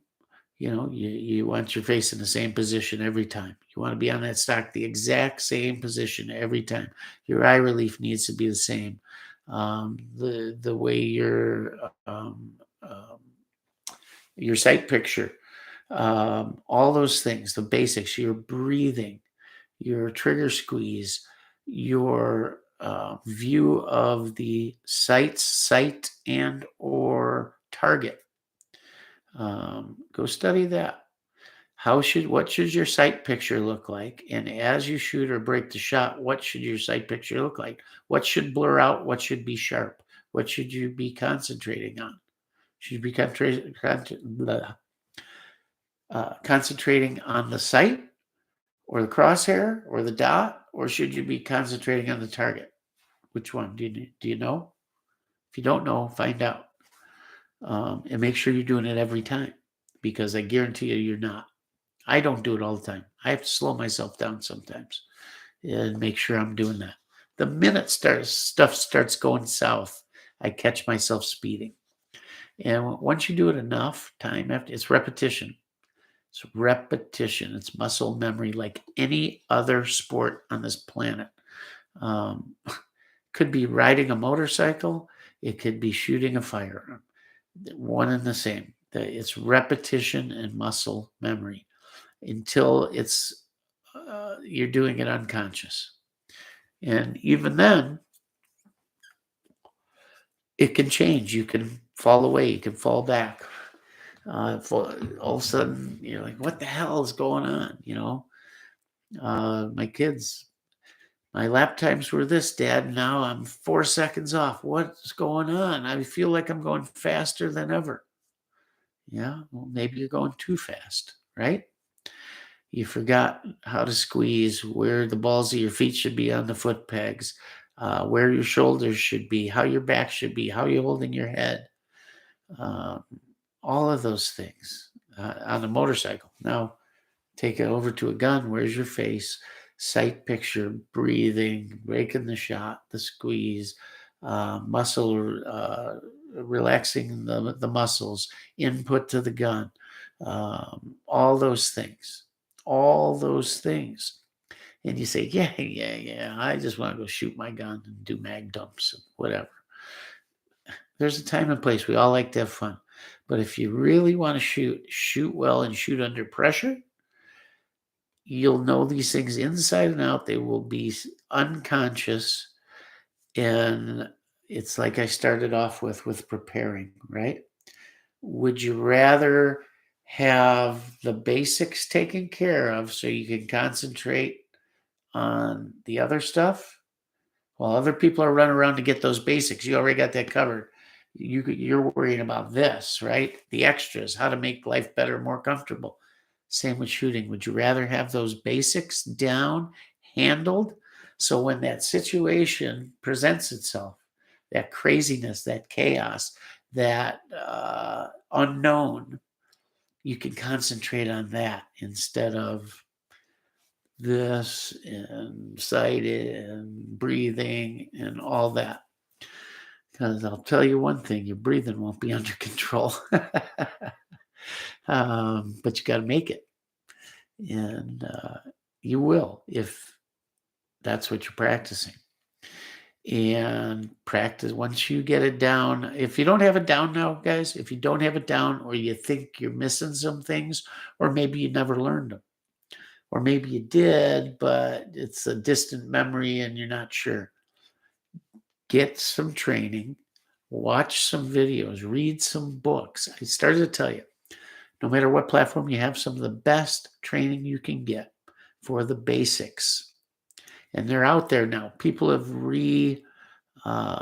did them, not redid them, but they're original, but they've put them on YouTube on several different channels.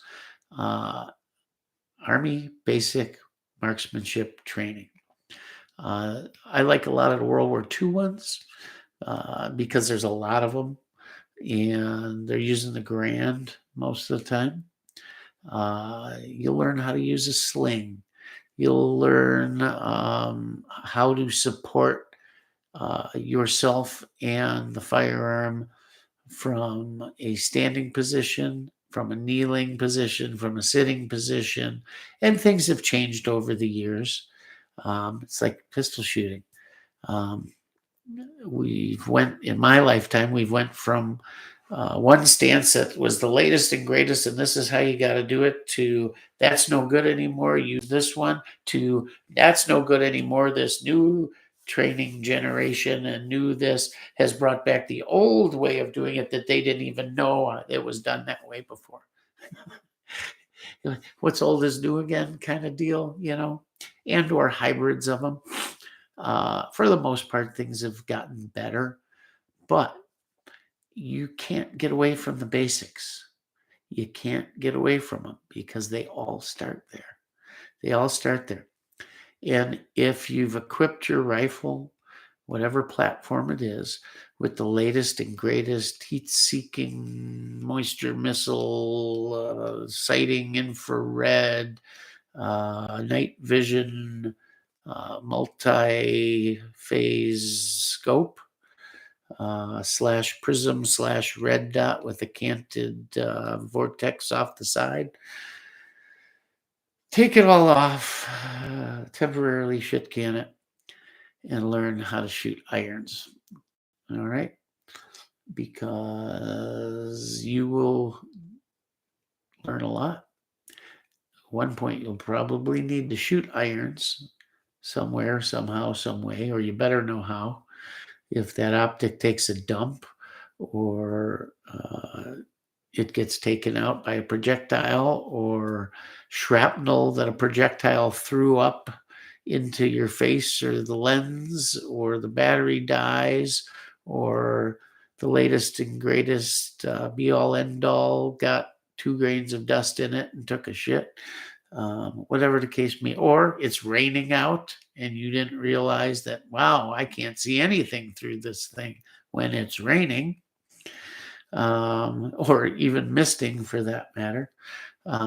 If you haven't shot in the rain, or you're the guy that goes to you got your Sunday planned, you're going to go to the range and you wake up and it's raining, you go, oh crap, and you put all your stuff away and sit down and watch football. It's the wrong thing to do. Load the stuff up and get your fanny to the range, and don't shoot under the cover. Go out, lay prone in the mud, and see what your optic does. See how light reflects off your irons. You ever shoot irons? And most beginners, or even a lot of well-trained people, get on their irons at some time at a range, a competition, whatever, and go, these things suck. I can't see anything. I can't get a good sight picture. I can't this. I can't that. You know what it is? They're glaring.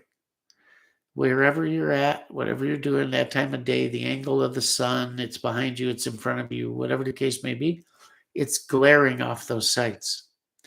And maybe you say, well, they're flat, they're parkerized, or they're whatever, they're non-glare. I'm telling you right now, you're getting glare or something. I see it all the time. And it's easily, here's something to learn that you'll pick up. I'm sure I saw it in an Army video somewhere, some training video somewhere, and I'm sure it was put out by the U.S. government. You ever heard of sooting your sights? There's a way you can use. There's a bunch of ways to do it, from a candle to a lighter to different stuff. But you're taking a dirty flame that's giving off black smoke and running it over the sights and putting a layer of soot on them. Do that. You can't see your sights. They're terrible. You're getting just a glint of something and you can't line up right. You don't know where it's at. Do that and go back to the same spot. Ta-da! The angels will be singing. You're like, wow, these sights are pretty damn good, because they're not glaring. There's other artificial ways to do it too, but you got to know it or learn it or know it exists to use it, right? Well, now you know it exists. Now go learn how to do it. Try it out. You might know how to do it, but until you try it out, you don't even know if you can do it. You know how to get a black sooty flame going quick when you need it? Figure it out. If you guys want to see a video on it, ask me, I'll do one. Learn how to shoot your irons. Learn the basics. Learn body position, guys. Learn to relax your body. If you're putting input into that rifle, it's all going to go wrong. There should be target, rifle, body in line needs to be one straight line, and every inch of your body needs to be limp. You don't want to be putting input into that rifle as you're going to go break a shot at 500 yards. You're going to miss. Your body needs to be relaxed, and any input you have in that gun better be straight line. And that input should be minimal to break the trigger. It's not that hard once you know about it. And you can get it from basic Army training videos. There's 100 others out there, but I send you there because not all, but a lot of training videos are biased to, in some way, shape, or form, toward whether that be toward the platform they're shooting, their methodology, or their new twist on it, what's going to make them the next hot trainer, whatever it may be. But get that training, those old Army videos are a wonderful way to do it. And they'll work for just about any platform. Check them out. Broaden your knowledge. Quit watching the same 10 videos that pop up in your thing. Go get a book. Read a book on marksmanship. You guys got scopes. Do you understand them? Do you know what the focal planes are? First focal plane, second focal plane. How about that little adjustment on the side of better tactical scopes. A lot of people refer to it as focus. Will it focus it? Yeah. Is that what it's there for? No. Why do you need it to do this certain thing? So it puts the sight and or reticle on the same plane as your target. How's that sound? If it's off, your shot's going to be off. And it's very simple to take care of. Here's a great one. Ever read the manual that came with your optic? Ever read it? And I mean cover to cover, everything. Not just, shit, how many clicks is this thing per minute of angle? Is this quarter MOA, 10th MOA, half of, what is it? I need to know. Oh, half MOA, all right. And the thing gets thrown away, right? That's all you read. 90% of your scopes aren't mounted right. Yep, I just said that. 90% of your scopes are mounted wrong or incorrectly or poorly. How's that sound?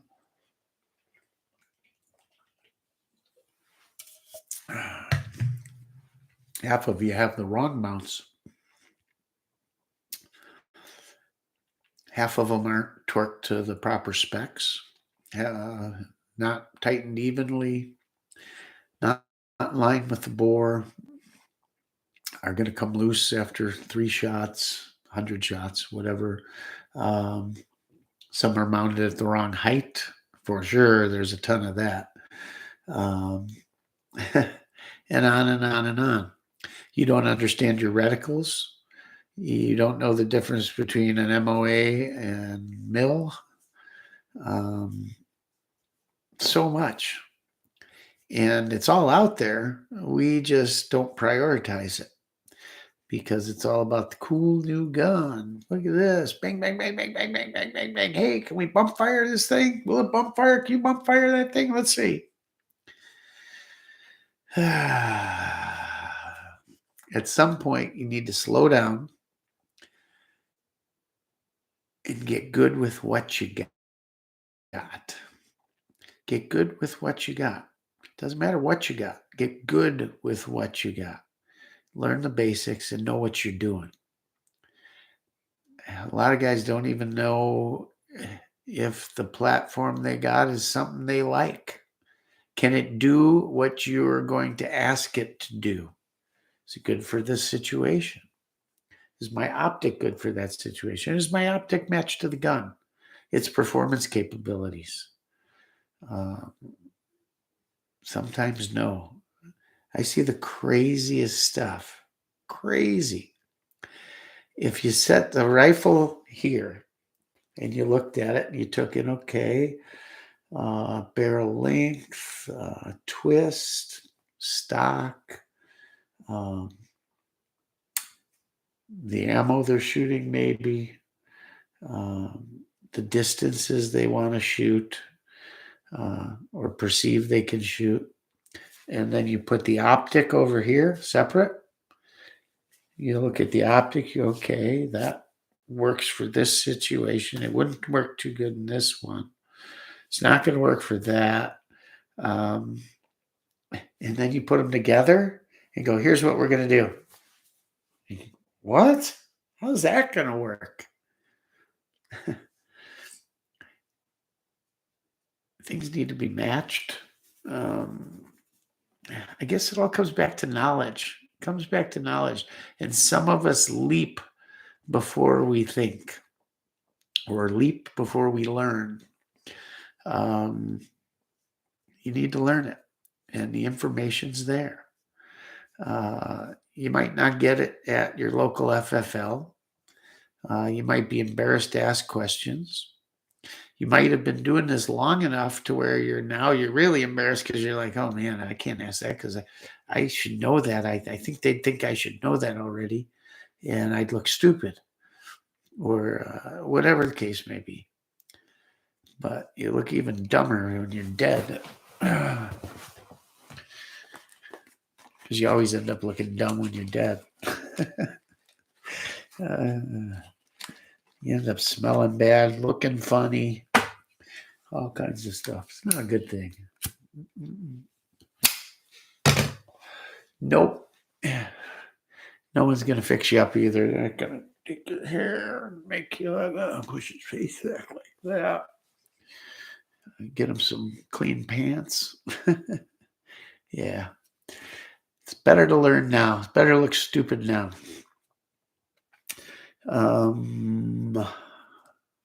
Let's see if you guys got any questions.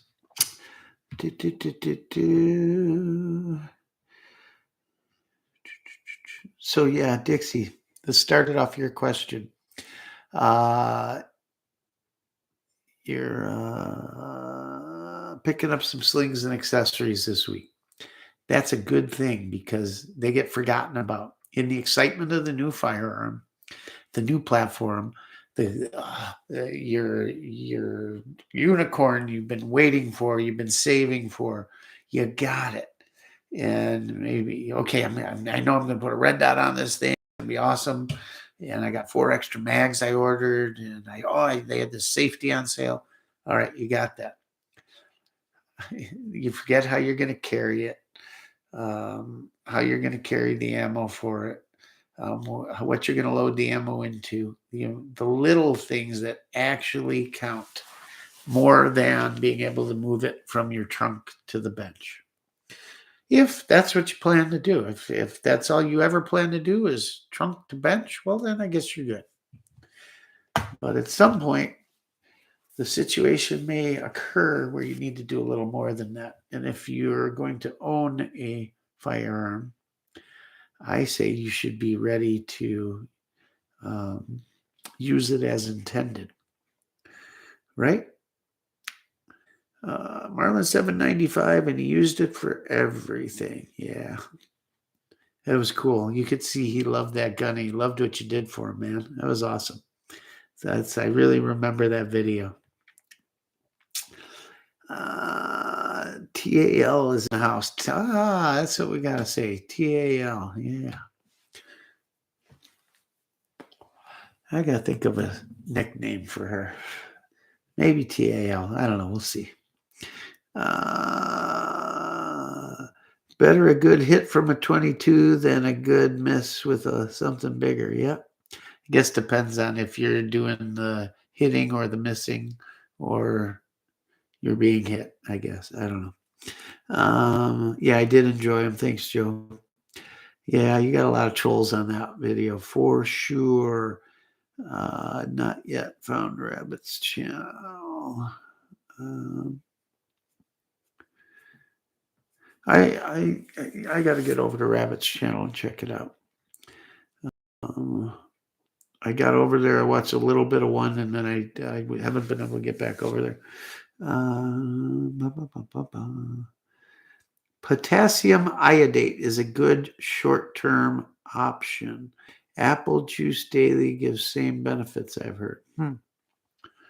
I will find out because I know a person who knows all this stuff inside and out and can tell you drugs and vitamins and what things do and how they affect. And this creates that, and TC9 affects it and makes it into TC4, blah, blah, blah, blah, blah. All this craziness. And that's Mrs. Rock.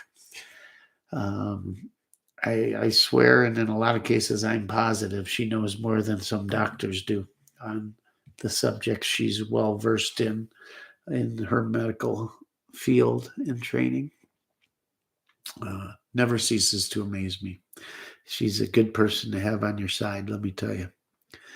We talked briefly about, friends, family, neighbors. You're going to need a team.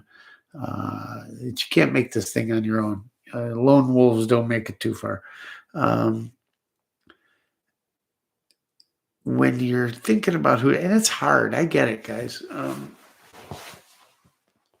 The way we live today, whether it's a neighborhood, a town, a city, a block, an apartment building, we don't get to know neighbors like we used to, right? And maybe you're new to town. Maybe you don't have young kids in school where you can meet people or attend events or things where you can meet people or neighbors. Or maybe your work hours differ. I lived in one place where I lived there 10 years and I didn't know any of my neighbors' first names, last names, nothing. Because I left before it got light out and I came home after it got dark out and I didn't have weekends off. Um, I may have eventually knew one of them, but it's hard. Um, People tend to be friendly, be friendly. I'm not saying go knock on a neighbor's door and say, "Hey, I'm in the guns and I'm thinking about doing some training. Want to come with?" That's probably the wrong way to approach it. But you get to know somebody even a little bit. You get to know kind of their thoughts on certain things, right? Or maybe they bring it up or something. And this ain't about, hey, I'm creating this militia. You want to? No, it ain't about that. It's about having people you can rely on that are close by. And whether it's a loose group or a tight group, or maybe you get a couple of shooting buddies you meet and you guys want to do this together, it'll happen. Don't push the issue. I'm not telling you to uh, put a post on Facebook, nothing like that. You'll get it, but if you haven't already, start forming those friendships, connections, that type of thing. And it doesn't happen overnight because there's got to have a lot of trust, right? With people that are practicing and shooting dangerous things, right? Those people, though, as you're making those acquaintances, also think about what they can do outside of that. Do they have some sort of medical training? A lot of different skills could come into play. Maybe you could need some legal skills, medical skills, mechanical skills, gunsmithing skills. How about someone that can train or was in the military? Could teach you basic drills, training, formations, all kinds of stuff. All good stuff to have. So you need a diverse group and you need people that have some skills. Maybe somebody knows canning. Maybe someone has bees, makes honey. Maybe they've got a nice garden. Maybe they got a few cows. So all kinds of things, right? So be looking for a diverse group of people. Different backgrounds. Nothing wrong with girls on the team, right? They give a whole different perspective that can be really useful. And they're certainly capable. Women are way easier to train. Ask any trainer, any firearms trainer. They'll tell you women are much easier to train. They listen and they come into it with smaller egos. And they do what they're told to do and they ask questions. That kind of comes back to the ego thing a lot sometimes with the guys. Let's see. Who else? Coleman stoves are awesome, but I don't have money for one, so I made a stove out of number 10 can, like a tornado stove. Whatever you want works. Two Eric Wildman got one from me and tested, said they ran great. There's a lot of cool little stoves. Some you can make even smaller that use a handful of twigs and can burn. You can use bricks to make a great stove that is moving air through, a lot of heat, small amount of smoke or no smoke. There's a way to do it. Tornado stoves with bricks where you can make really hot flame to cook over and zero smoke almost. Good ways to do it. Yeah, I'm not telling you one way to do it. But hey, half the time you can find some of these stoves out by the curb on garbage night. Look around. A lot of people don't even know how to run them, or this rusty old piece of junk. What am I going to do with that? It doesn't work. 5 drops of 3-in-1 oil on a leather seal and it's working again. But it's sitting out by the garbage. All I'm telling you is keep your eyes open. Deals are out there. I could have had those 2 stoves for less than I paid had I negotiated a little better, thought about it a little more.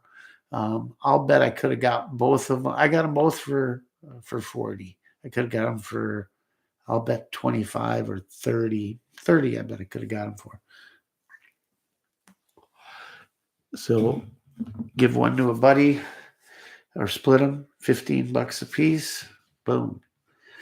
But there's a lot of ways. You can make a compact tornado stove out of a pop can, for Christ's sake. An alcohol stove out of a pop can too, that stores in about the space of a chewing tobacco tin in a backpack. All kinds of stuff. Just learn. It's out there. I have Coleman newer one. Don't ever get rid of it, man. Power goes out. You got extended power out, like the hurricane in Florida. My parents didn't have power.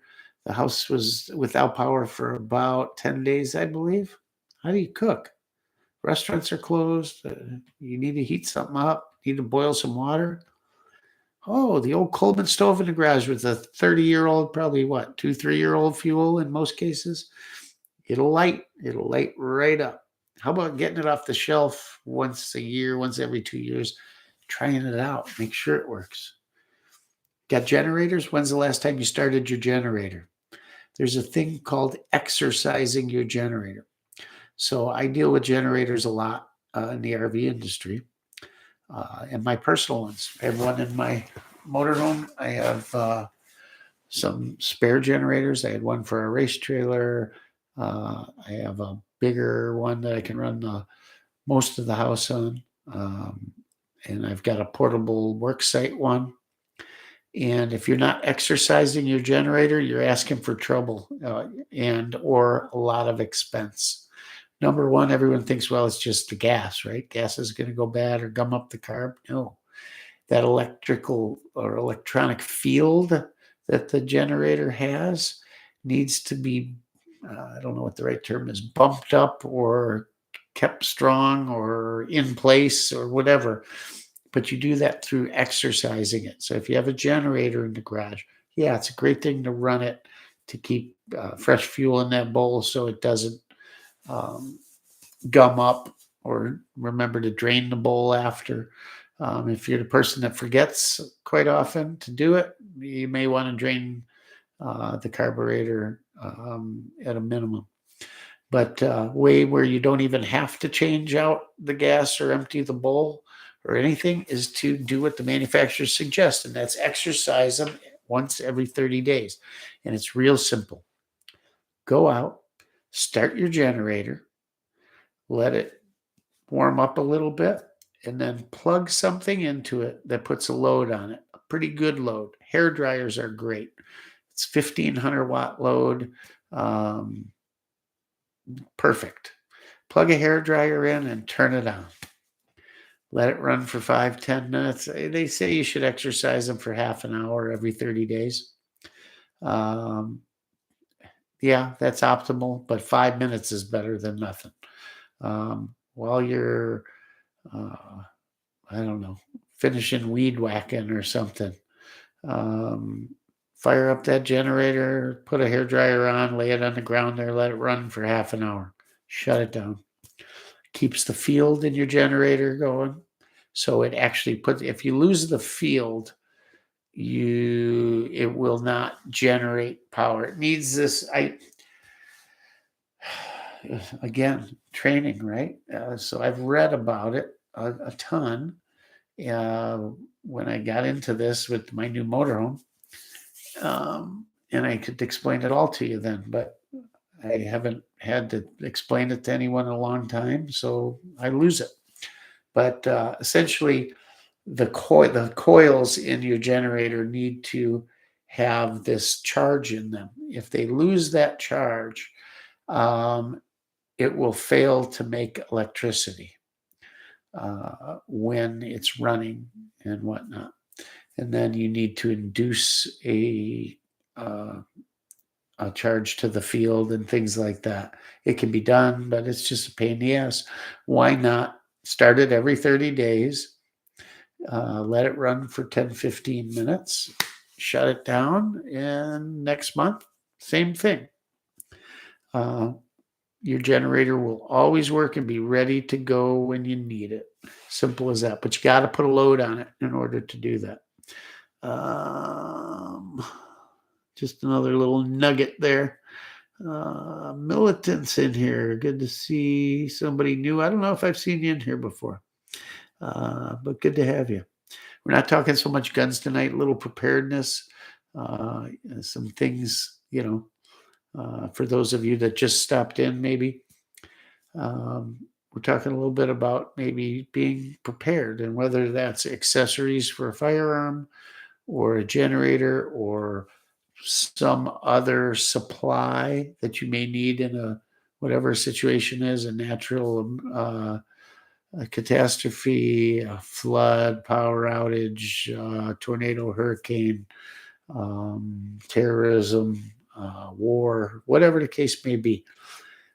To prep for an event because all of a sudden you got into it or feel you're behind the eight ball and buy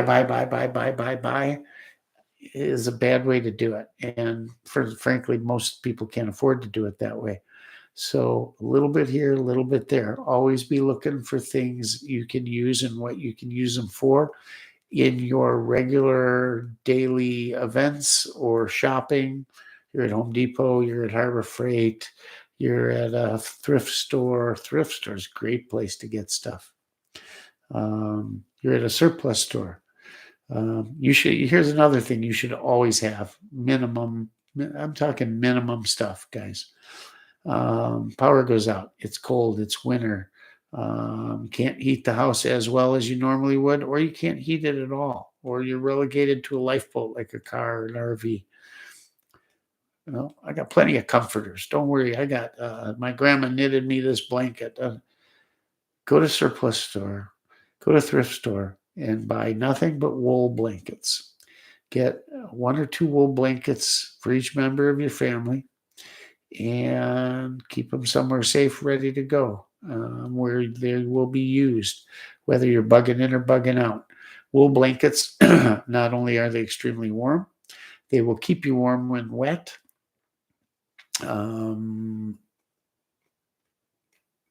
They don't hold smells and stains and stuff like other stuff does. Just good stuff to have around. Wool blankets should be probably the only type of blanket you should prep with or have ready to go in a bad situation. Dixie Living, while using the Coleman dual fuel filter, mine have a little trouble after a few runs using unleaded. Probably the ethanol. Yes, they do say a good point. Very good point. Ethanol is not good for just about anything.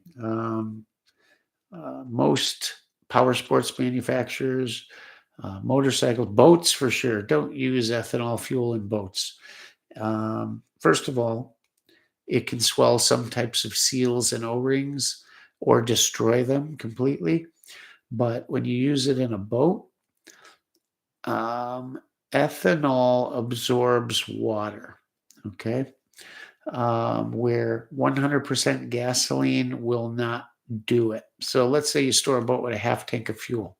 It will continuously absorb. Their tanks are vented on boats, unlike, well, cars are vented too, but they run through canisters and evaporative systems for emissions and all that.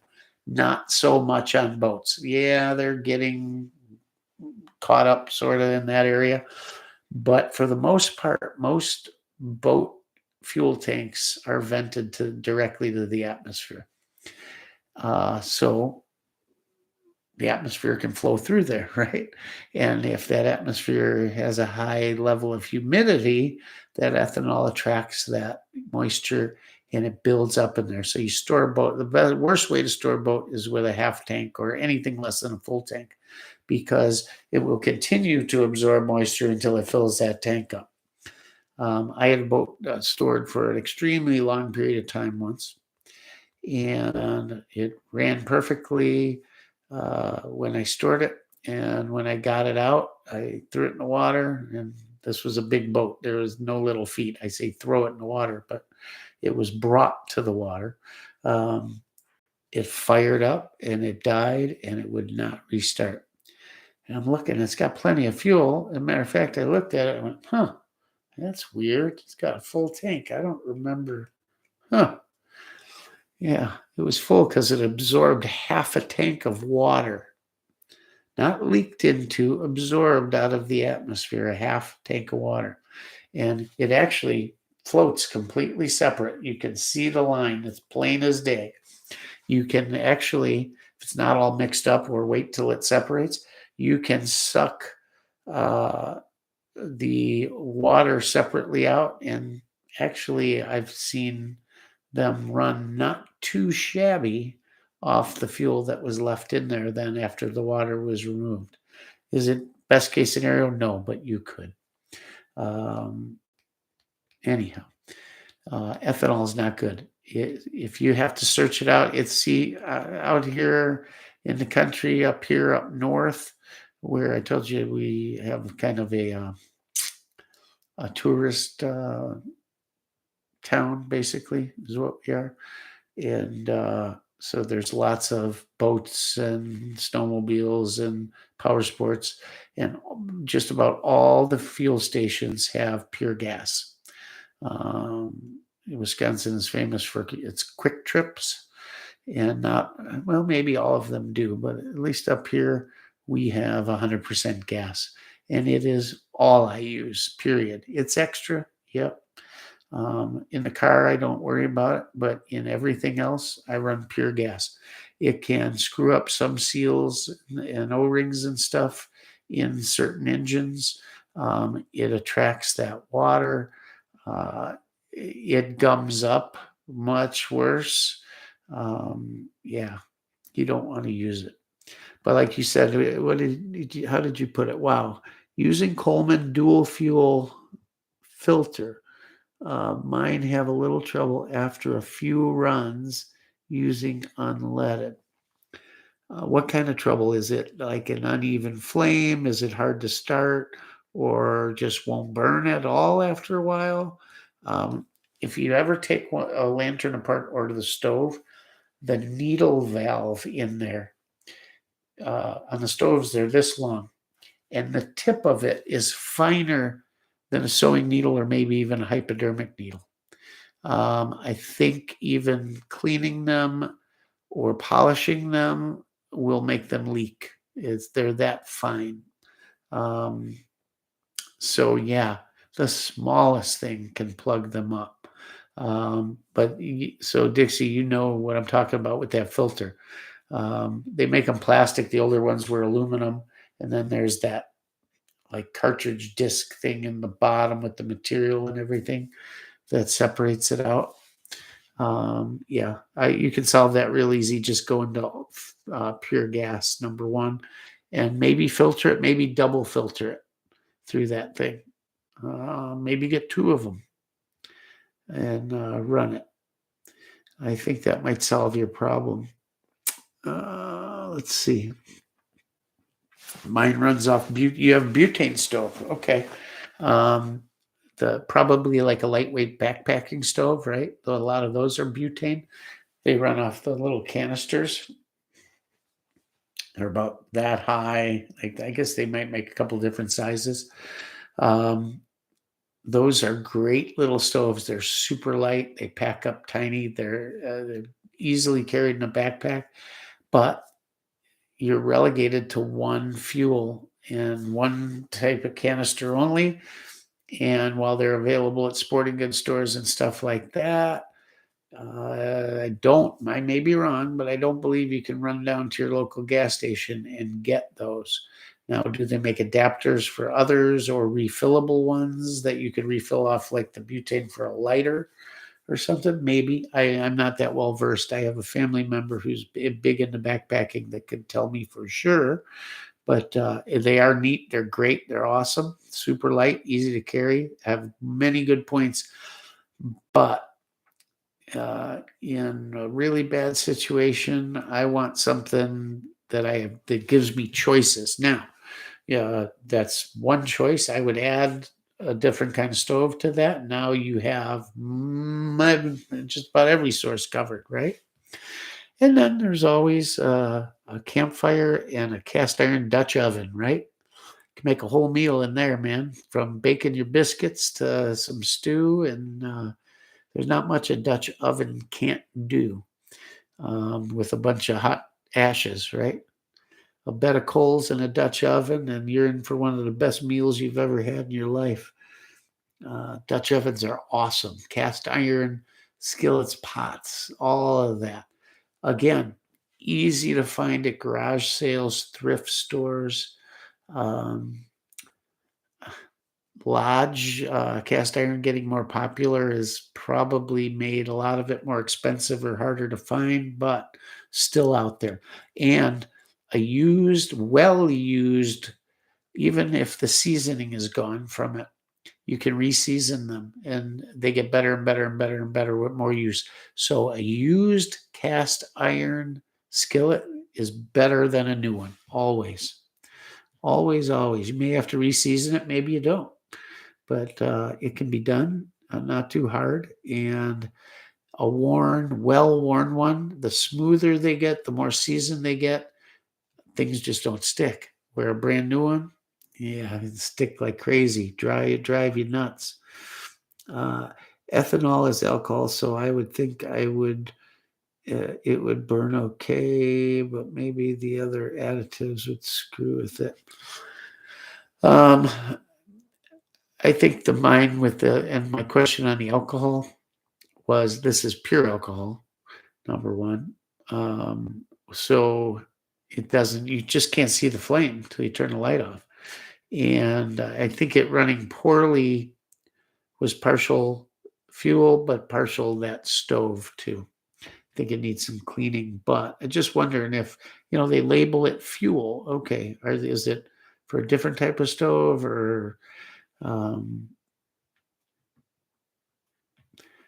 because white gas, I think, is just really like the Coleman fuel. I don't think that's alcohol. I think it's highly refined gasoline. I don't think it's alcohol. I could be wrong. I don't know. Again, I'm going to do a little more research tonight on it. I've wanted one for a long time. I knew I wanted one. I like the way they work, the choices, but I knew I was going to find a different fuel if it wasn't unleaded. I had bought this stuff just thinking, oh, there it is, fuel. I got a couple extra bucks. I'll store it away. And maybe I bought the wrong stuff, but it's better to learn now than when I need it. So we'll have to see. Gabriel Budish the third. He made it in. Hey, bud. Hope you are good. Any thoughts on that PSA Chinese Spiker 8K? Warranty would be nice just in case, as opposed to getting an original used import. Forget about warranties. Who cares? If you're buying a original Chinese import, you don't need a warranty.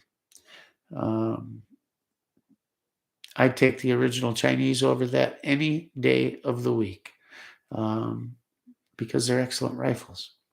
While it's cool that they're making a Type 56, at the end of the day, it's a PSA. So it's like having a clone, I guess.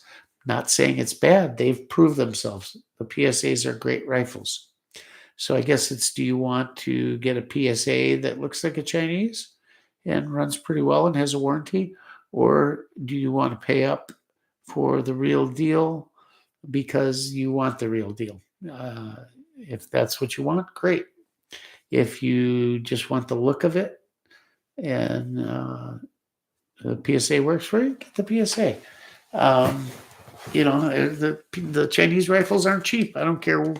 Pick a Type 56. It's no longer that my Bakelite side folder is worth a fortune, and the rest can be picked up a little more expensive, but well, I won't say reasonable, but can be picked up cheaper. Now it's all Chinese rifles are expensive. And I believe the Type 56 they're making is a spiker, right? Are they making a double folder, under folder and spiker? That'd be kind of cool. My problem with Chinese rifles, Chinese AKs, and some of you guys listen closely because there's always been, and maybe even more now, but even 10, 15 years ago, ever since the ban, all right? Maybe, well, it took a while for it to catch on, but certainly 15 years ago, there were always guys looking to take their Type 56, acquire the parts needed, and either turn it into a spiker, but more so a double spiker or a double folder, meaning folding spike bayonet and underfolder. And they would acquire the parts, and then they would take a regular Type 56 and turn it into the double folder. While I would love to have one, there's so many fake ones, made up ones running around that it would worry me that I'd pay a lot of money for one that was built as opposed to, and by built I mean just those parts added to make that cool rifle, with also, I'm sure, a lot of intent of, hey, I can make some money on this thing. So yeah, that always worried me because I didn't, all the other variants, Chinese comes from me and not because of quality at all, just my likings. Chinese always was down here compared to everything else. I had the unicorn, the big light side folder. I had the unicorn, and that was enough for me. There were so many other cool variants I wanted, so I never cared for Chinese all that much. However, now that I've acquired most of what I want, it's kind of the progression. I would like a few more, but they're very expensive. And of all the AK variants, I know that I have the least knowledge of Chinese rifles. So that would worry me that I was getting a phony baloney. Not phony baloney, but not came out of the factory that way. It just depends what you want, man. If you want one that looks like Chinese and is a solid rifle and don't want to spend a bunch of money, go get the PSA. If you're putting together a collection and you want the real deal, don't worry about the warranty. Just buy it because the guns run, period. They're very reliable, good rifles that you don't need a warranty on. Forget about it. Just go get one if that's what you want.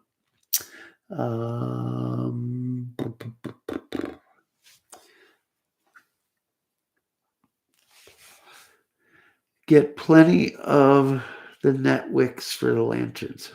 Yeah, they're called, the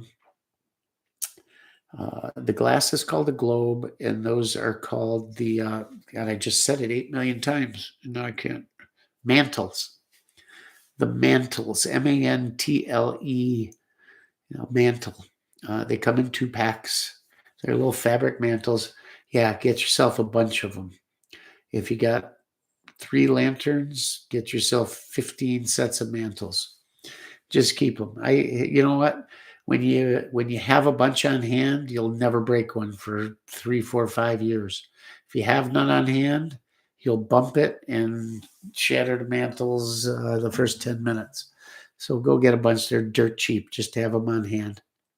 Matter of fact, a good thing to do is Take a piece of plastic like from a sandwich bag and tape them to the bottom of the lantern.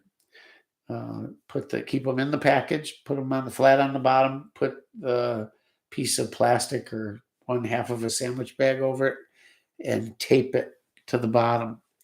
If you ever need them, they're there. You can slit open the plastic, pry them, take them out, and put them on the mantle, on the lantern. Tape a set on there, on the bottom of the lantern, nowhere near the top. You touch that top piece or the globe with anything, or let a grocery bag fall over onto it, it'll melt instantly. It'll also melt your finger instantly. Be careful. Gabriel, good to see you. If you want it, get the good stuff. Yeah, it's your choice, man. But don't have warranty make the decision.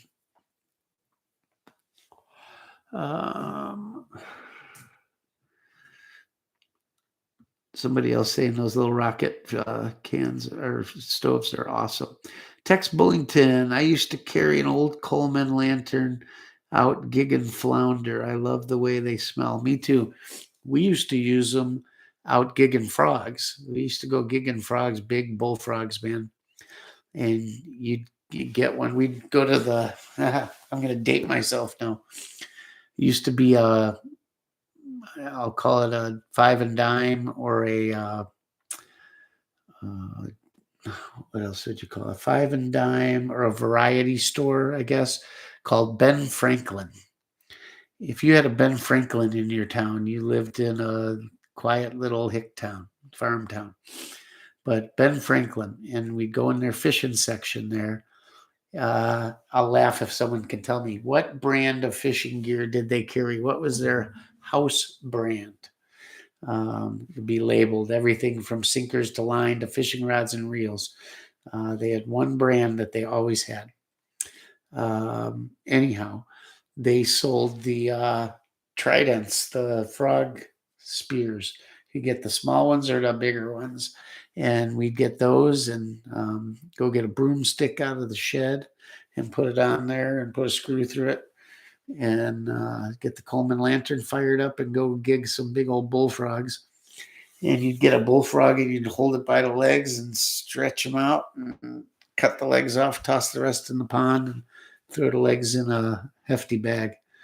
And when we had enough weight in there, head home and throw them in the frying pan. We'd be eating them at midnight. They were good. Good. If you haven't had frog legs, you don't know what you're missing. Let's see. That's what I tell people, Rock, especially with firearms. Buy what you want to buy that works and does what you need it to do. Yes, sir. All of us gun guys go through phases with buying. Starts out with something, then it's the hardware store, guns surplus, then carry guns. Yep. Spread it around, right? Because all guns is no good without bullets, and all bullets is not good without a little preps put away, and guns no good without a sling, and on.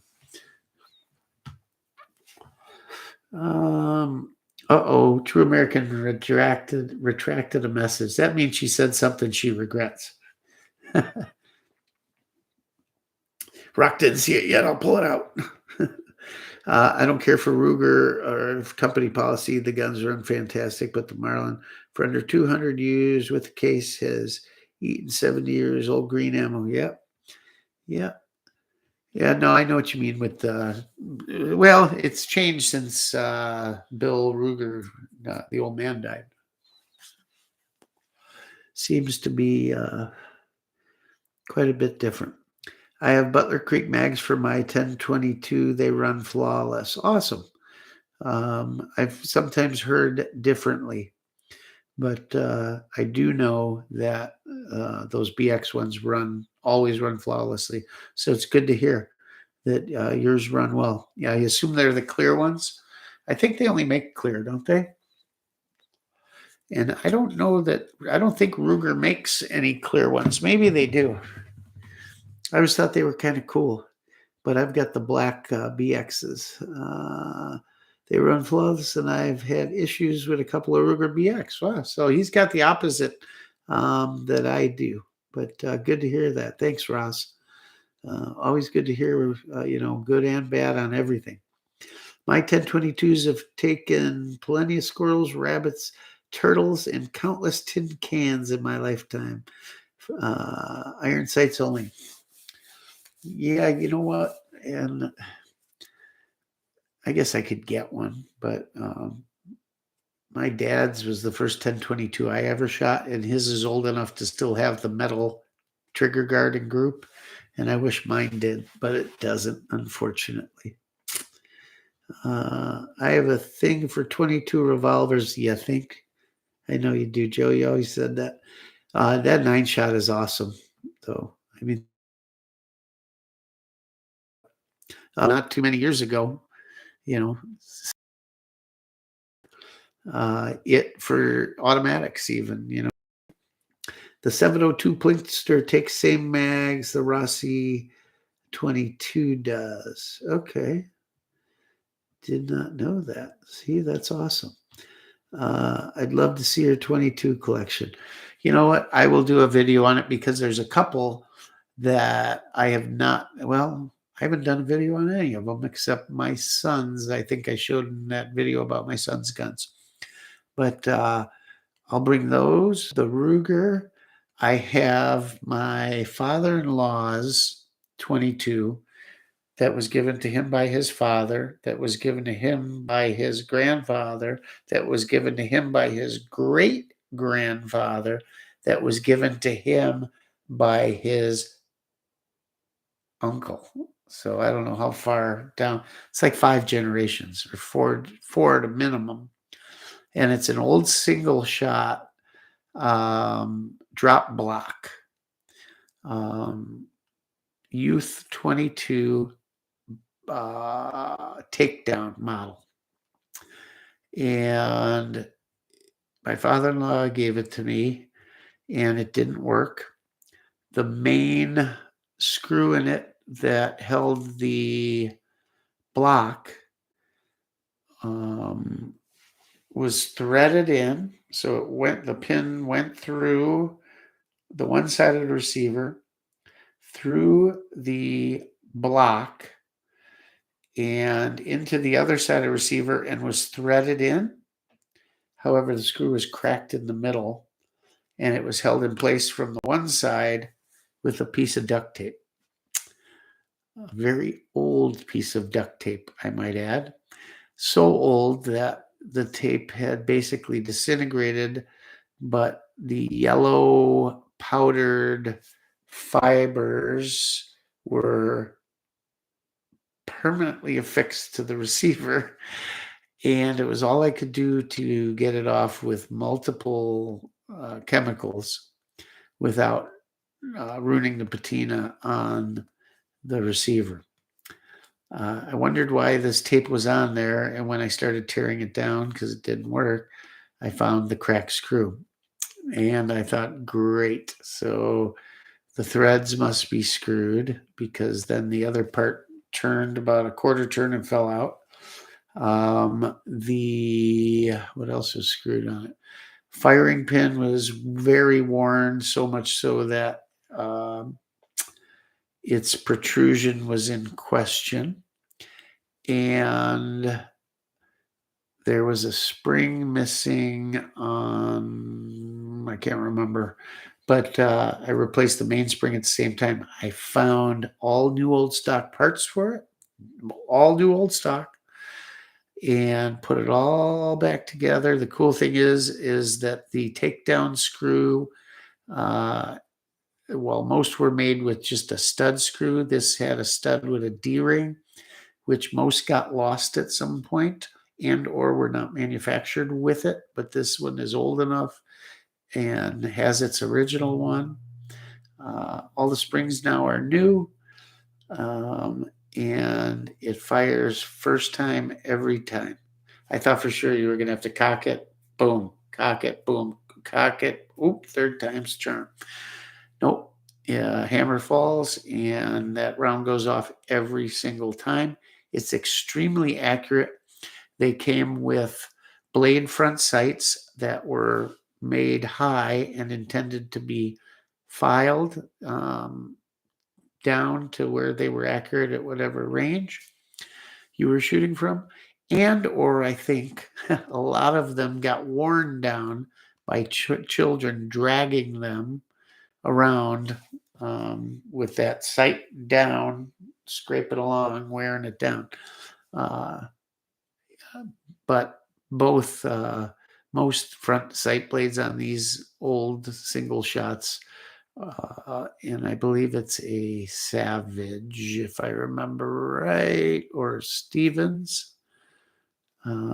This one has no markings, no maker marks on it anywhere, although it's marked for the caliber and all, but it's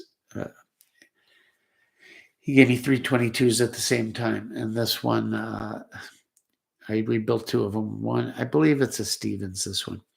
But anyways, it's super cool.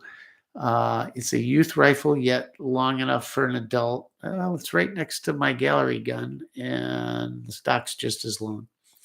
But I couldn't believe how accurate. I was shocked. The wood's in decent shape, has a few dings and dents. The gun has a brown patina over the whole thing, a mottled brown patina, otherwise known as rust. When you spray it down with brake cleaner and the oil is removed from it, it is bright orange rust, the whole thing. However, when you rub oil into it nicely, it's known as patina. My question, and I have a video on it. No, I don't know. Maybe I have a video or I did a live stream on it. No, there's a video on it. I have a video on it called My Family Heirlooms or something. And my big question, and what I'm still mulling over, is do I restore it by boiling it and turning the orange oxide into black oxide and then carding it and hopefully having, I don't know, I'd be happy with 50% blue ink left, but it might be more. And then redoing the wood with a nice oil finish, or do I leave it? If I leave it, believe it or not, that rust continues to go, even though it's nicely oiled into a patina.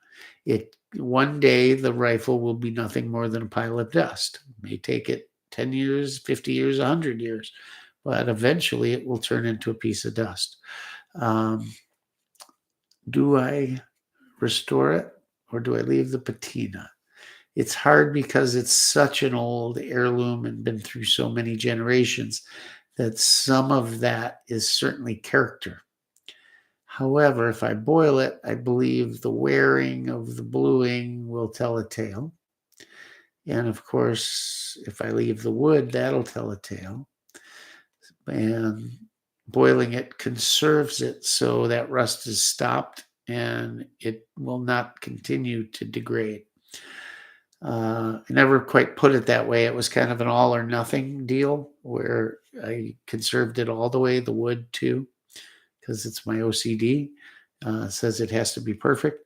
But what do you guys think? Conserve it or leave it alone? It's a gorgeous patina. It really is when it's oiled up. It's pretty. But my dad showed me to shoot by handing my 3-year-old self and told me load it. And I was supervised, never looked back. 30 years later, I'm still shooting. I owe that to him and to help others. Yep, that's what good dads do. They teach you all the skills you need in life, right? They are good fun no matter how old you are. Yes, they are. That's one thing I like about the Marlin. Has a heavy-duty barrel. Mine's still accurate. With a goose egg bald spot in the rifling. Yeah, one spot won't throw it off too bad. Put sight on, cooked off thread locker. Gun community need to accept everyone who wants to be part of it. Yes, we do. Those cheaper 22s, love the budget ammo. I keep a box. You talked about Veloster, Joe. I love Veloster ammo. Great ammo. Great. I love CCI mini mags and I love Velosters. They are not cheap, but by the same token, they're not crazy expensive either. And they're great. Great hunting rounds, great everything. A round I absolutely love. Probably my favorite now, all around ammo, because it's inexpensive and it does everything well, is Aguila 38 grain. Mostly I love it because it runs in my Glock 44. It runs perfectly, where just about everything else does not like to run perfectly in it. But I ran the other day something like 400 rounds through it and didn't miss a beat once, as fast as I could shoot it. I was just doing a reliability test. And I just ran it. And that stuff ran. About halfway through, I switched over and I threw in some Norma TAC 22 that I got during the latest ammo craze. I never saw Norma around here, and I got this Norma TAC 22. I'm thinking they're going to be some cool stuff. I open it up, they're just lead. They're not even plated. I'm like, oh, great. But it's Norma, right? Norma. Got to be good. I load 10 into that Glock mag, and as I cocked it back and let the slide go, the first one rammed right into the ramp. Okay, great start. Cleared that. Ran 2 and jammed. Ran another 2 and jammed. Yeah, junk. Not to mention that Glock is not all what it's cracked up to be. But I will say this. It runs flawless on that Aguila. If you can find that Aguila 38 grain, magnificent stuff. I do have the 40 grain. I haven't tested that like I have the 38 grain. Some reason I think it was not running perfect in that Glock. But that Aguila, if you can get your hands on Aguila, it's solid, reliable ammo. Not one dud that didn't go off, so stuff like that. It just ran. Good stuff. Good stuff. It just jumped on me, guys. Now I got to go. The chat just jumped, so now I got to go back and find where I was.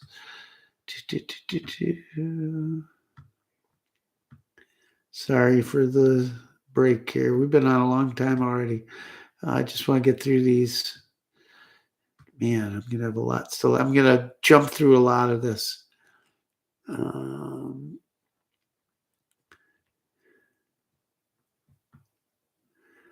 Sorry, still looking. There we are. Okay. And Joe, please don't mind, but you got a lot of comments in here, and I got to jump over some of them to get to the end here. If we got time, I'll go back, and I always go back and read them later. So let's see. There's no excuse for not having 5,000 cans of Red Bull. Shame on you. At 2 for 5 something? I don't know. My wife told me I got to slow down on them. I said, honey, it's hard to slow down when I'm drinking Red Bull. She said the cost is killing her. She goes, and she even gets it at this discount grocery place. And she said it's just a lot of money. And I never drink pop, none of that. I love my coffee, right? I drink that, period. I found this stuff, and I'll consider this pop, right? Don't make fun of my pop thing, okay?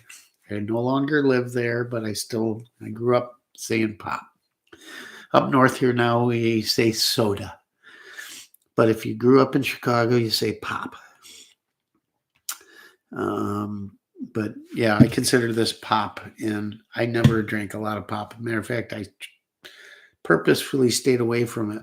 And now, yeah, I don't feel good about myself drinking it. But uh, True American Loretta agrees. You're a good caretaker, Joe. Chase is here. Sorry, he's late. You're not late. We're just going long. We're almost 3 hours, guys. So I want to get through this. I'm sorry. I don't want to keep you all. We start losing people, but the core stays around. So at least I can listen on my 45-minute drive home now. Yeah, don't you love that? I used to do that with 2A EDU all the time. I'm trying like hell to get to his shoot. It looks like I may have a schedule conflict, but I'm trying to put his thing first. I really want to go because he let me, maybe he told you guys I'm not going to say anything because he may not. He may be keeping it as a surprise. But there's going to be another huge YouTuber there and with a surprise. And I am looking so forward to this. So I'm not going to say, maybe you guys know, but I'm not going to give it away. Yeah, I trust me. And if he hears this, I am doing everything in my power to be there. So, well, for me, for anybody, it's a once in a lifetime opportunity. That's how cool it is. Yeah, you guys are going to love the videos when we get done with the 2A EDU shoot. Chase Kelly. Good, always good to have Chase in here. Chad O'Cull. Hi, guys. He's here. That's why I'm.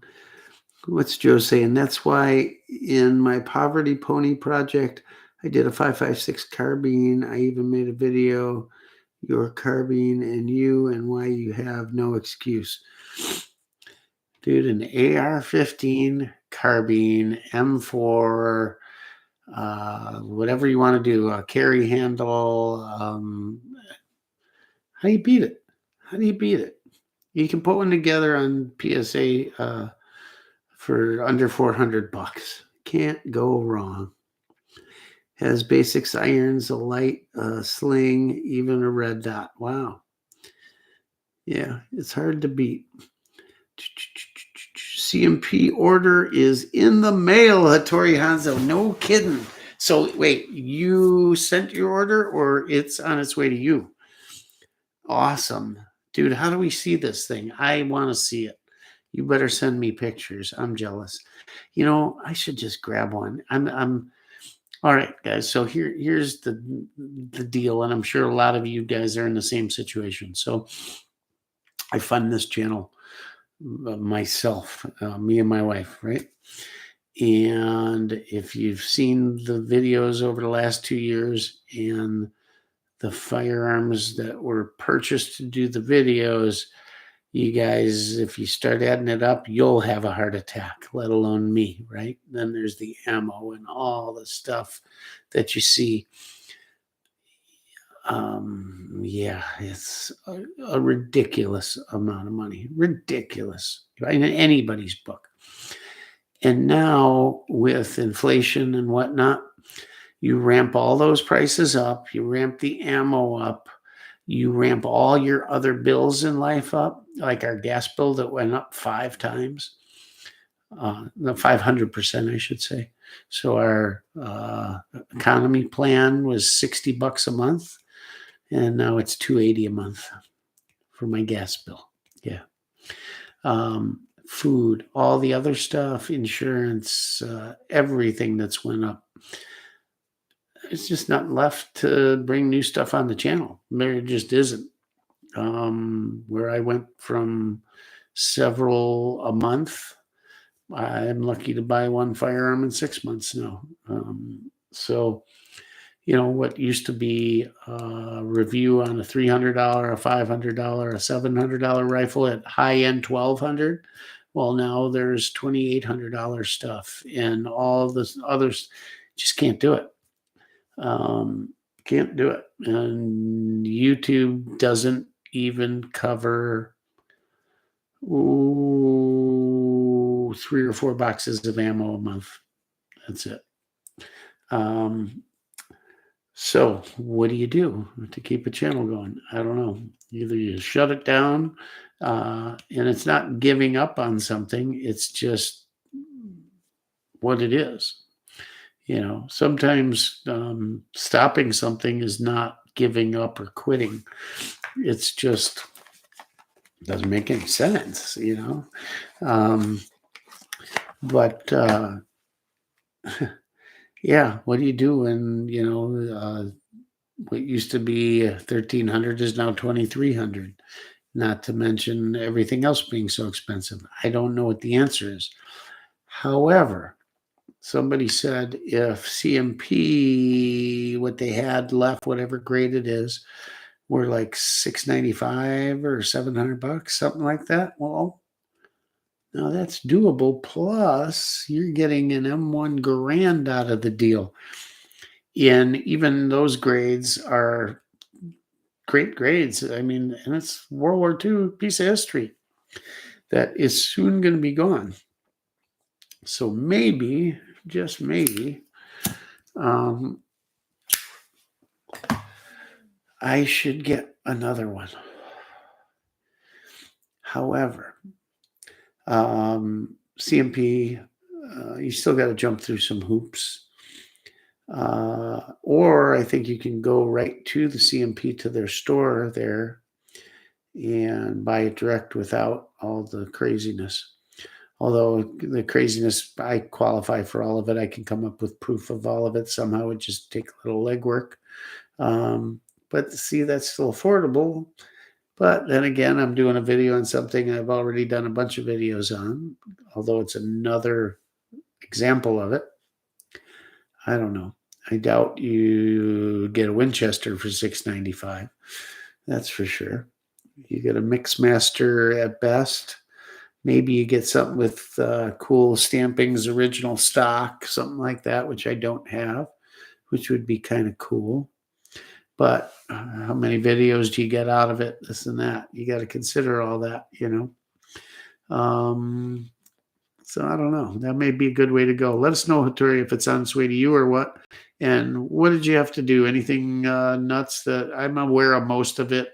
I'd have to go back through the list. I think you got to belong to either a sanctioning body or a gun club. You have to have shot in a match or two, be able to prove it. A few different things. I need to do that to rifle. You need to get a CMP is what you need to do. A Garand. Everybody needs to get a Garand. Go get a Garand before you're going. One day, Rock told me to get a Garand, and I didn't do it. And now, look, they're $5,000 when you could have had one for $700. Let's see. Shadow Call. Hanzo, congratulations. I want to get an order going. You should, man. And you better do it soon, not later, because they will be gone. And supposedly there's nothing left coming. Too bureaucratic, but I made lemonade out of those lemons. That's a good program, the CMP. You can't, it's a pain, but I wouldn't say it's too bureaucratic. I just like how the world we live in now put all of us defiant crowd in the same area of interest. Worst mistake they made was like inside of our computers. Yep, you are right, but they identify you as well, so that's a little scary. Homesteaders, canners, gardeners, freedom fighters, even Canada and other nations are all in the online group. Loretta and I are. Yep. They may have. They certainly unwittingly. Well, I'm sure there was a point, and there's a good side to it for them where they can identify one group very easily.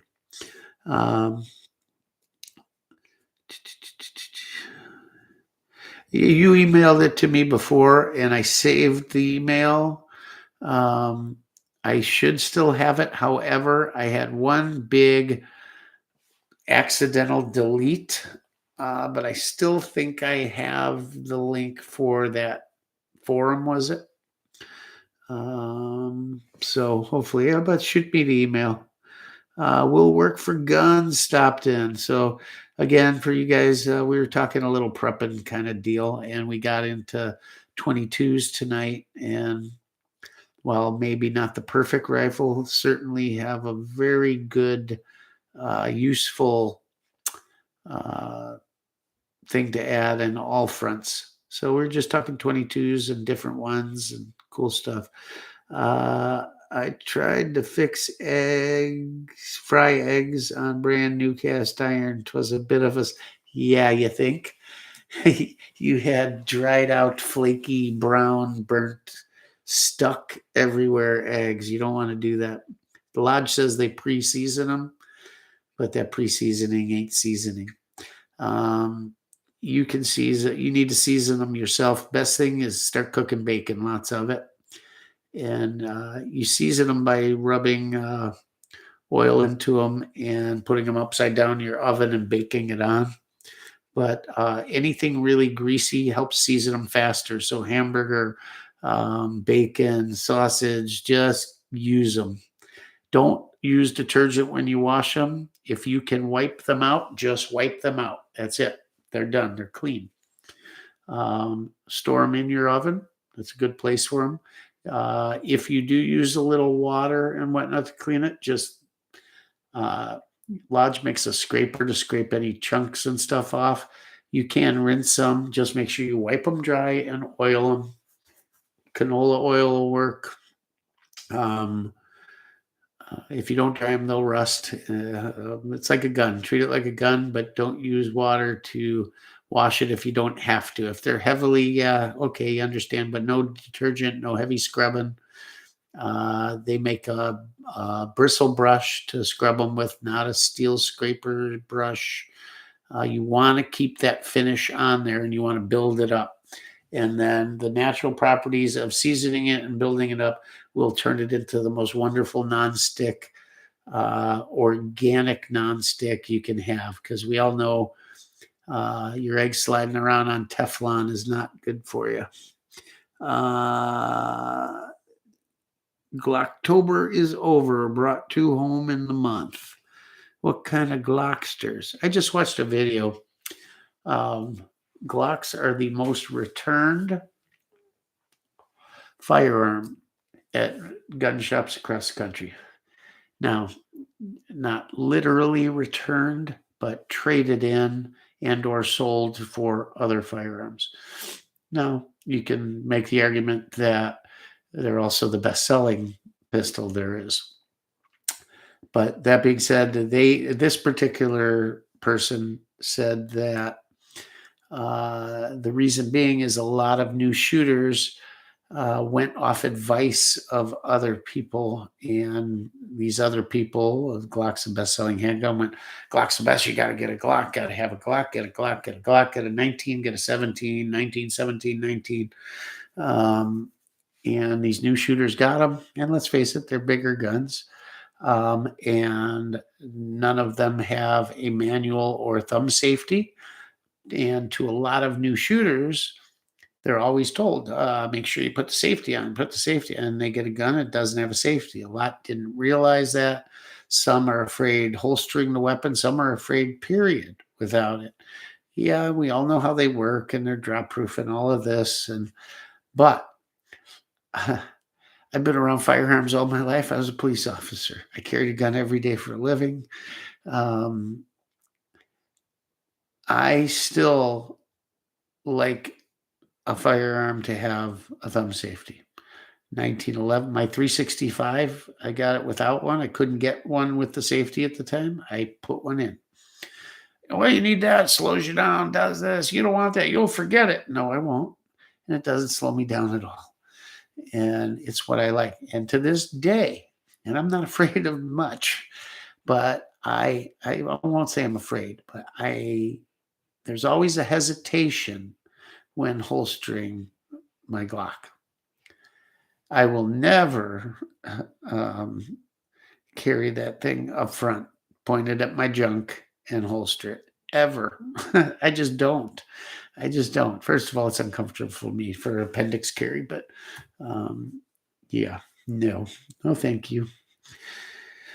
No, thank you. Snag it on a shirt tail of this or that. No, I don't care for it. I much prefer and that's the other point you brought up.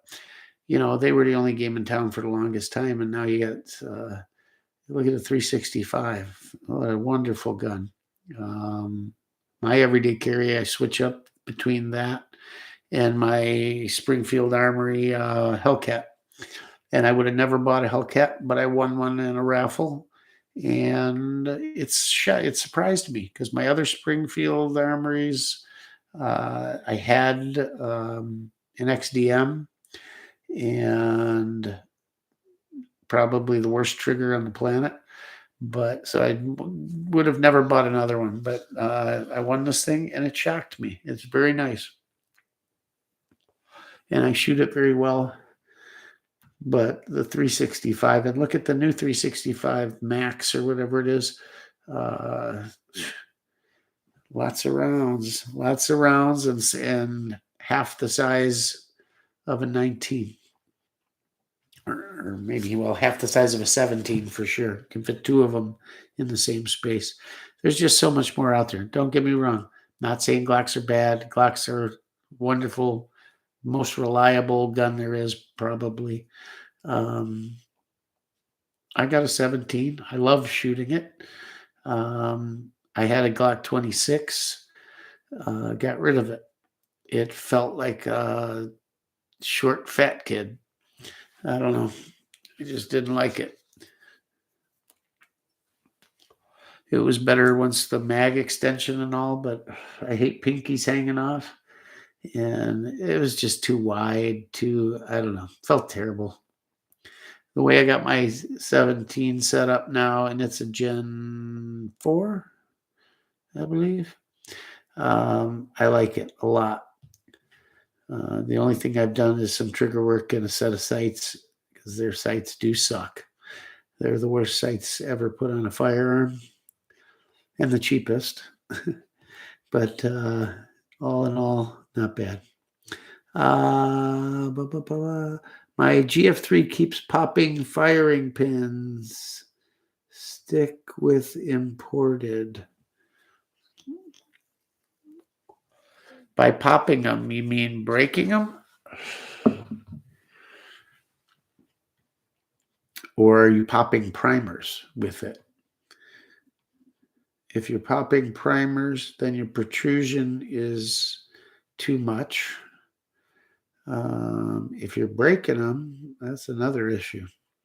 Funny you should say that, because my buddy's PSA, he's got a AR-10 and an AR-15 and an AR-15 and 300 blackout, and they all shoot magnificently. They're very accurate. His AR-10, extremely accurate, nice shooting guns, nice feeling, look good. The workmanship looks great, but he broke a firing pin right out of the box first time he was out with it with me.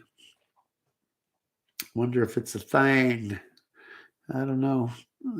Granted, I know different platform, all that, but who knows? Used it to fry a few steaks since, coat with olive oil after cleaning. There you go. Outstanding. Will, I broke down and ordered the optics cut slide for my G3. All right, cool. The two MOS models, the 19 has a 5019 and the 17 507 Holosun. I like that 507 Holosun. I made the mistake because I walked in a shop and it was there, and it was the new one with the metal cover, but I bought the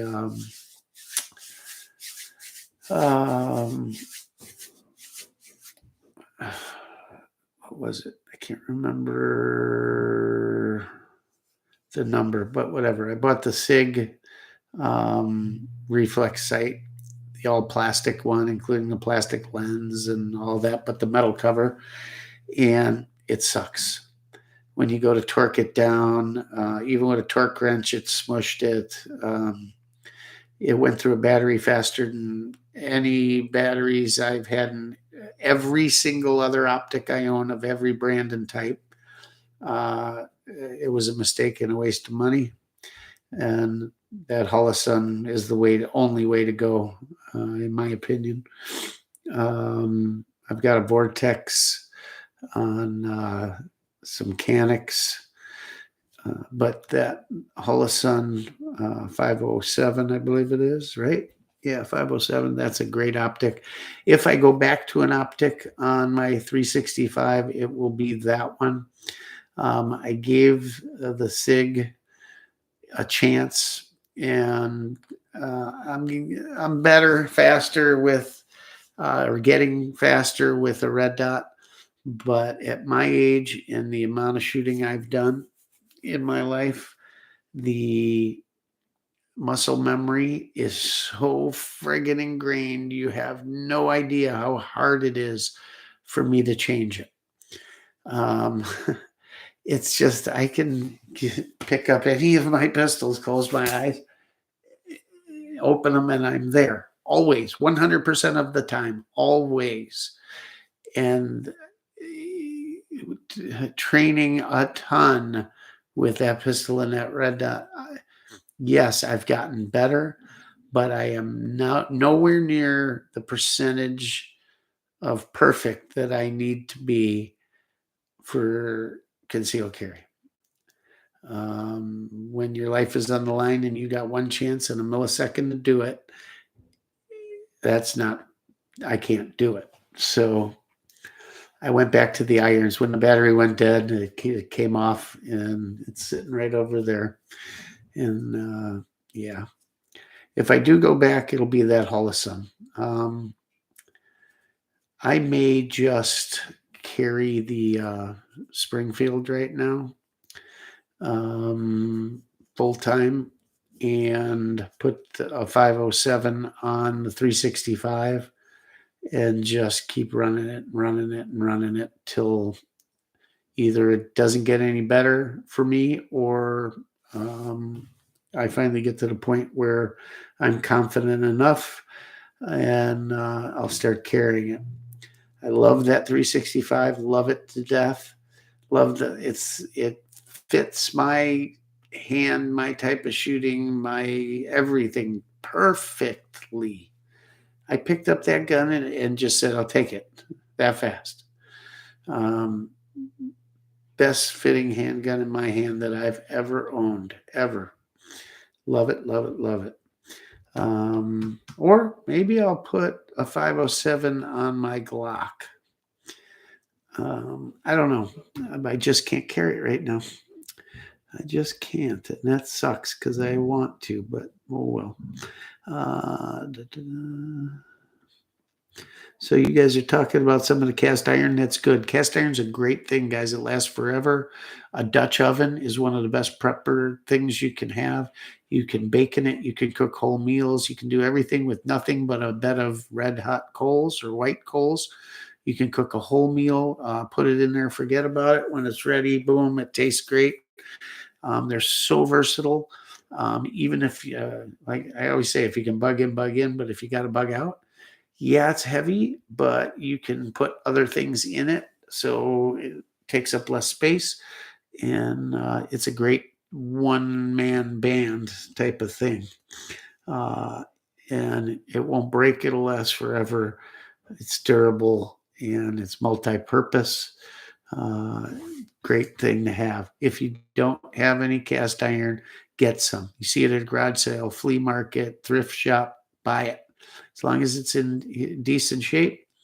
The older it is, the better and the smoother it'll be, because metal utensils wear it down. There's guys that even take disc grinders and sanders to their brand new cast iron and grind and or sand it till it's smooth as hell. Perfect. To expedite the no stick dealio with it, Back in the day, the metal utensils and all spatulas, this, that, would eventually wear it down. Not to mention generations of use and a lot of cooking. Today, you got to accelerate that a bit. Lodge does pre-season them, but by no means are they seasoned. You got to do it. If you want to go grind away at it, we didn't do it. My wife has gotten very good at seasoning it and keeps it seasoned and treats it well, and it's getting better and better and better. I'm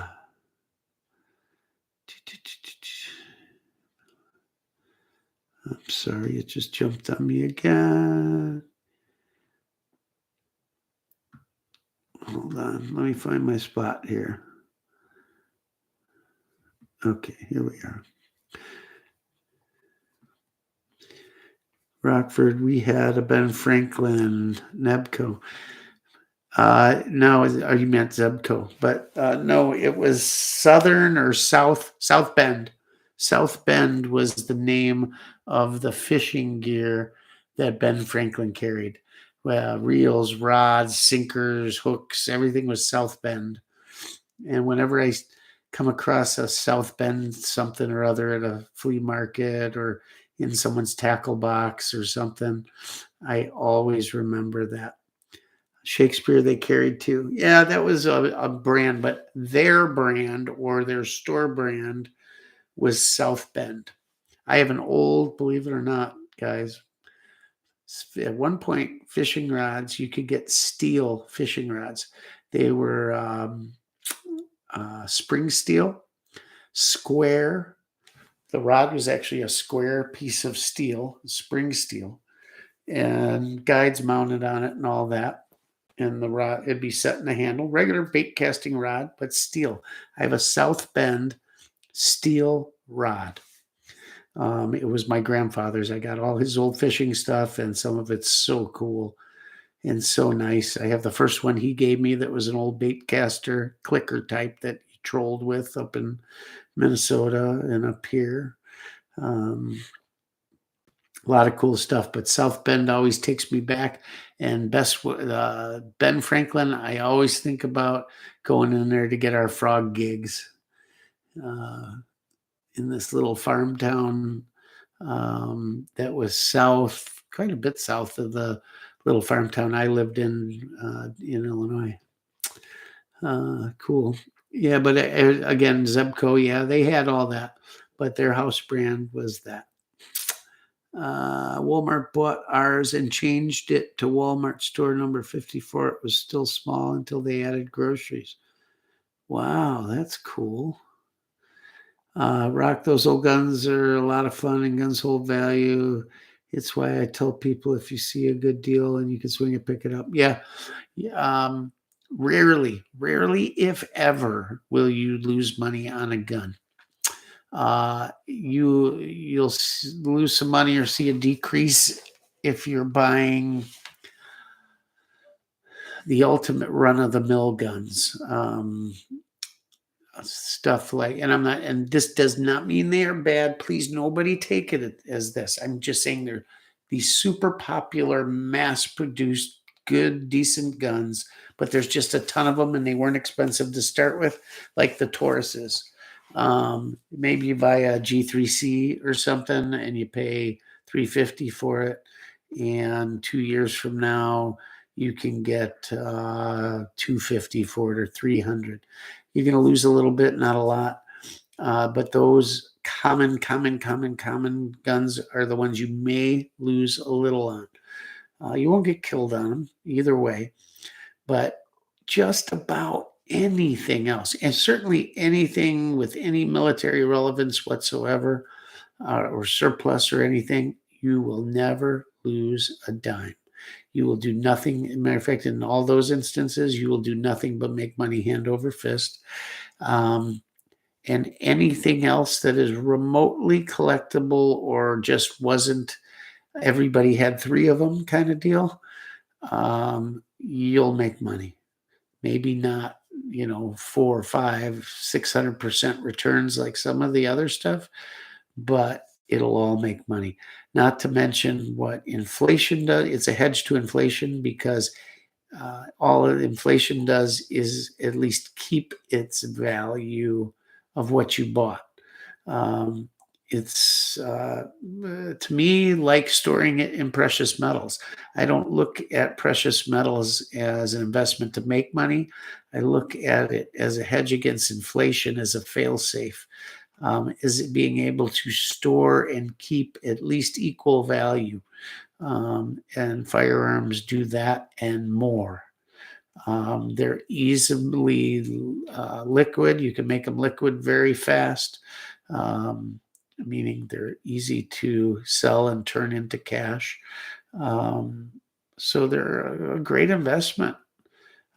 There's a lot of people out there that do nothing but invest in firearms, whether that's rare stuff or usually it's more historical, very collectible stuff, like fine art, And there's people that have never shot a gun, never want to, but they invest in them, just like people buy gold.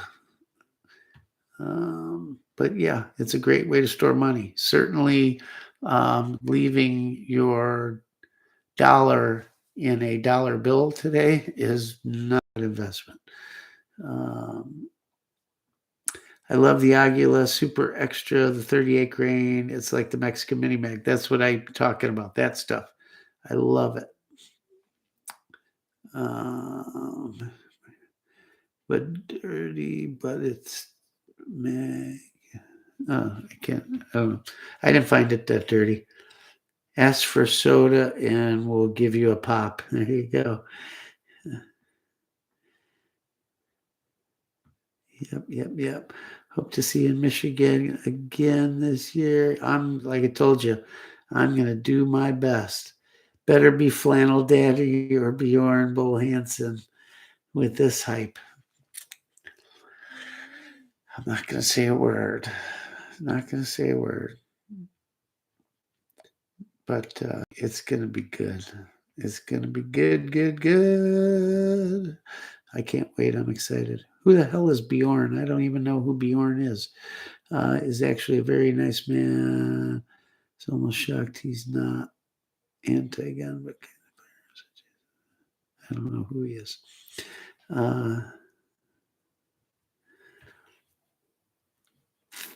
Sorry, guys. I'm just reading here.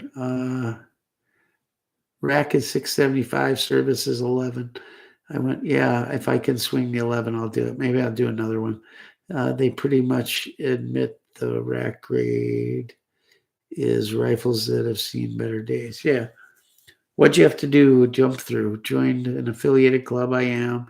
Copy of CCW notarized form. Awesome. And you sent it in and they send it to your FFL, right? For me, the dream gun is a post-World War II M1 carbine. I've heard the Israeli ones take an M7 bayonet. Why do you want a post-World War II? I'm crashing all. Have a good night. Well, we made it through the comments, guys. 3.5 hours. That's a long one. So if nobody's got anything else, it was fun talking about the prepping thing.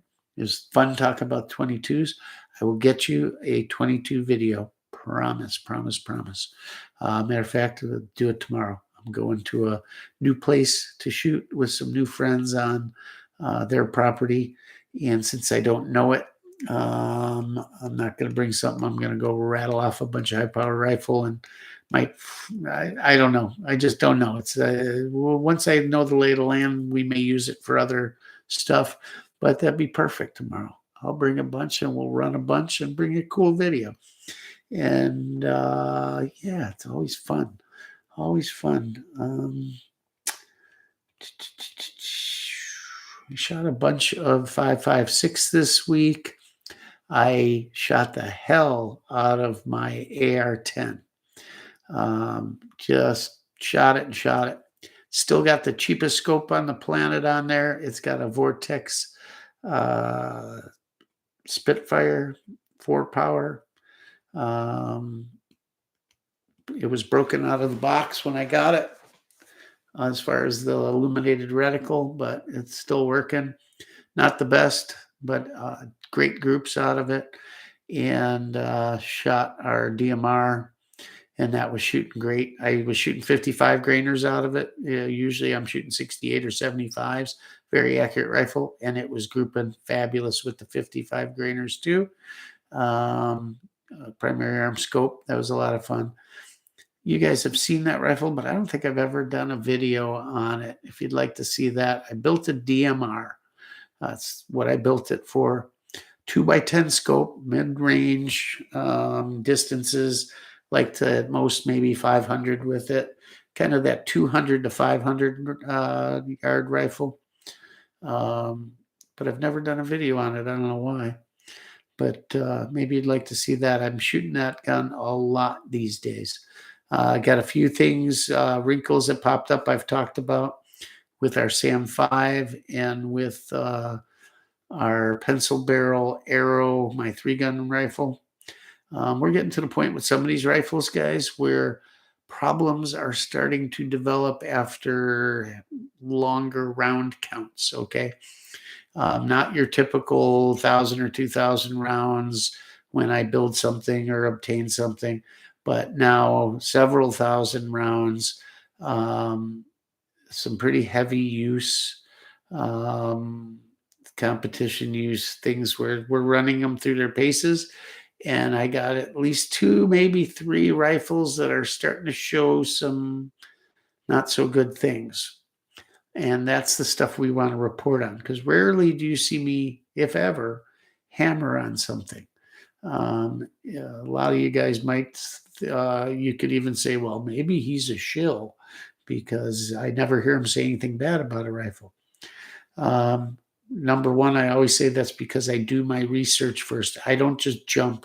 You don't see me review just the latest and greatest thing because it came out. Oh, it came out? Great, let's review it. No, I don't do that because I have to like it or want it personally first and foremost.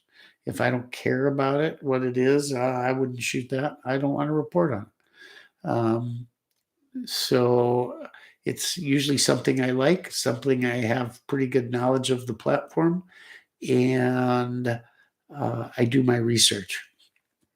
So rarely do I find I don't like something about a certain gun. Well, there's one I have to finally put a video out on, I guess, that just is the worst thing I've ever bought. But I usually give them the benefit of the doubt to try and fix it first, although I've never had that happen until now, or now it's twice, but we'll see if this is just wear or if something really strange is going on. The one is for sure a problem. The others might just be, hey, maybe I got more rounds through them than I think I got through them. That's possible. The way we shoot and test things and do things and different competitions and stuff I do. Like my one Yugo rifle, I swear it's got only like 10,000 rounds to it. And I was thinking about it the other day, and that gun might have 20,000 rounds to it. I got one AK that shall remain nameless. It's a stamped gun. And I was cleaning it the other day going, man, that's sharp. And I look, and it's like, well, that's because your receiver's about worn in half. And that's just from that many rounds. Yeah. That's hilarious. I was like shaking my head like, holy cow, what am I doing? Just that much ammo. Holy Christ. Anyhow, it's fun. So that's what it's here for. And we'll bring you the good with the bad. I want you guys to know, because not a ton of people, it's not that I go do these high round counts. I'm not doing a 5,000 round test like Rob Ski. I just go shoot. I shoot a lot. I have the ability to step out the back door. I have the ability to go down the road or go with buddies and just shoot. Just shoot. Lots of shooting. It's what I love. It's my quiet time, and I love reloading. So I just reload, and all of a sudden I'm carrying the ammo box out to the truck. I'm like, damn, this thing's heavy. And I look, well, Ziploc bag. Well, that's because I got 5,000 rounds in here. Gotta slow down on the reloading. Anyhow, it's been fun, guys. I hope you like the little switch up there with some of the prepping things. Think about it. Always keep your mind open to, hey, what could I use that for? Hey, is that a handy thing there? Would I need that? Like I told you, I base it off a few things. If I've got the basics down, even 2 weeks covered, food, water, shelter, warmth, uh, those basics. If I don't have to think about those for the first 2 weeks of any kind of tragic episode, then I can concentrate on immediately going out to get other things I need for this situation while the others are scrambling for the basics. You are so many steps ahead. And because when that happens, it's chaos, guys. It's absolute chaos, not just a tornado, a hurricane, an earthquake, but any type of unrest. Anyone that's been in these other countries when things go on, if you don't have to worry about the basics and can concentrate on, okay, here's what makes life a little more comfortable, a little more better. We won't be able to get this then, but it's now because other people are thinking about the basics. I'm not saying you wouldn't go try to get what you can get, but you can move on to the second stage. And those first 2 weeks are, if you don't have to worry about the basics, it gives you just that leg up on everyone. Here's a great one, and I'll leave you with this, and then it's good night. Yard sales, flea markets, anything, gas cans. Any kind of gas can, preferably old ones with the normal goddamn non-governmental nozzles, right? Gas cans. You can get them for dirt because they're expensive now. Go try and buy a 5-gallon gas can. They're not cheap. I'll bet you pay $20, $25 at Menards for a 5-gallon gas can. So if you can pick one up for $1, $2, $5, maybe 3 of them, hey, would you take $6 for all 3 of these? Yeah, get them out of here. And fill them up. When this gas prices went nuts, I had 55 gallons of gas stored, just because. And my wife sometimes thinks I'm a little goofy, but I'm filling up the lawnmower, and she's walking out to go to the store or something, and I'm putting it in. I said, "Hey, honey, filling up with $1.99 a gallon gas." And she went, "What are you talking about?" I said, "No, this is that gas. I get all of it. I didn't pay more than $2 a gallon for it." Oh, then it dawned on her, hey, hedge against inflation, right? My same money bought 55 gallons that at the time I was pouring it in my lawnmower would have, instead of $110, would have cost me almost $200 or a little more. So I saved $100, right? Just by, I had some extra money to put it aside there, and I had the gas cans to do it. Gas cans, if you don't have 50 gallons of extra fuel stored somewhere, at least enough to get yourself, I don't know, figure out what it takes to get your car 1,200 miles. Less a full tank of gas in it, which these days I don't let my truck go down under 3/4 of a tank. I fill it up always. It gets down to 3/4, I fill it. It stays there. I used to run it down to nothing all the time, or a quarter tank at the most, Now it gets down to 3/4, I fill it, because you could wake up to God knows what, right? And you got 3/4 of a tank of fuel. I keep any extra vehicles full, generators full, quads, side by sides. So everything stays full all the time, and minimum extra gas stored. Figure out how many gallons of gas you need to go 1,200 miles in your vehicle. Subtract what that full tank will get you, or 3/4 of a tank will get you. How many miles, and then figure out how many more gallons you need to get that car to 1,200 miles. You should have enough gas at all times in your vehicle and stored to get you and your family a minimum of 1,200 miles. Why 1,200 miles? I'll tell you sometime. But that's just what I figure. If you got to get down from the north here to Florida, Texas, whatever, half a country away, right? It's a good number. Maybe you want to do 1,500, whatever it is. Have enough on storage. And, oh, well, it'll go bad. Great. Guess what? When you're broke one week or you had more checks than you did money in the bank, whatever, hey, there's a little you can draw from to get you to work on Friday, right? Just make sure you put it back. But it's handy, guys. It's handy. Keep it around. You can trade it. You can get things for it. You can use it in your cook stove, in your lantern, all that good stuff. You can run chainsaws. You can do all that stuff. Very, very, very important. And it's very storable. And you can rotate it out. It's getting old. I put tape on it and I write when I bought it. And when I get to 3 months, I rotate that in. Pour 5 gallons in the tank of my car and go fill it up when I do my next fill up and rotate it like that. If it's wintertime, I'll even let it go 6 months because it degrades much slower under cold conditions. I don't even use stable in any of our summer equipment because it's so cold up here in the winter that gas doesn't degrade. Just doesn't. Matter of fact, it doesn't even degrade in the summer.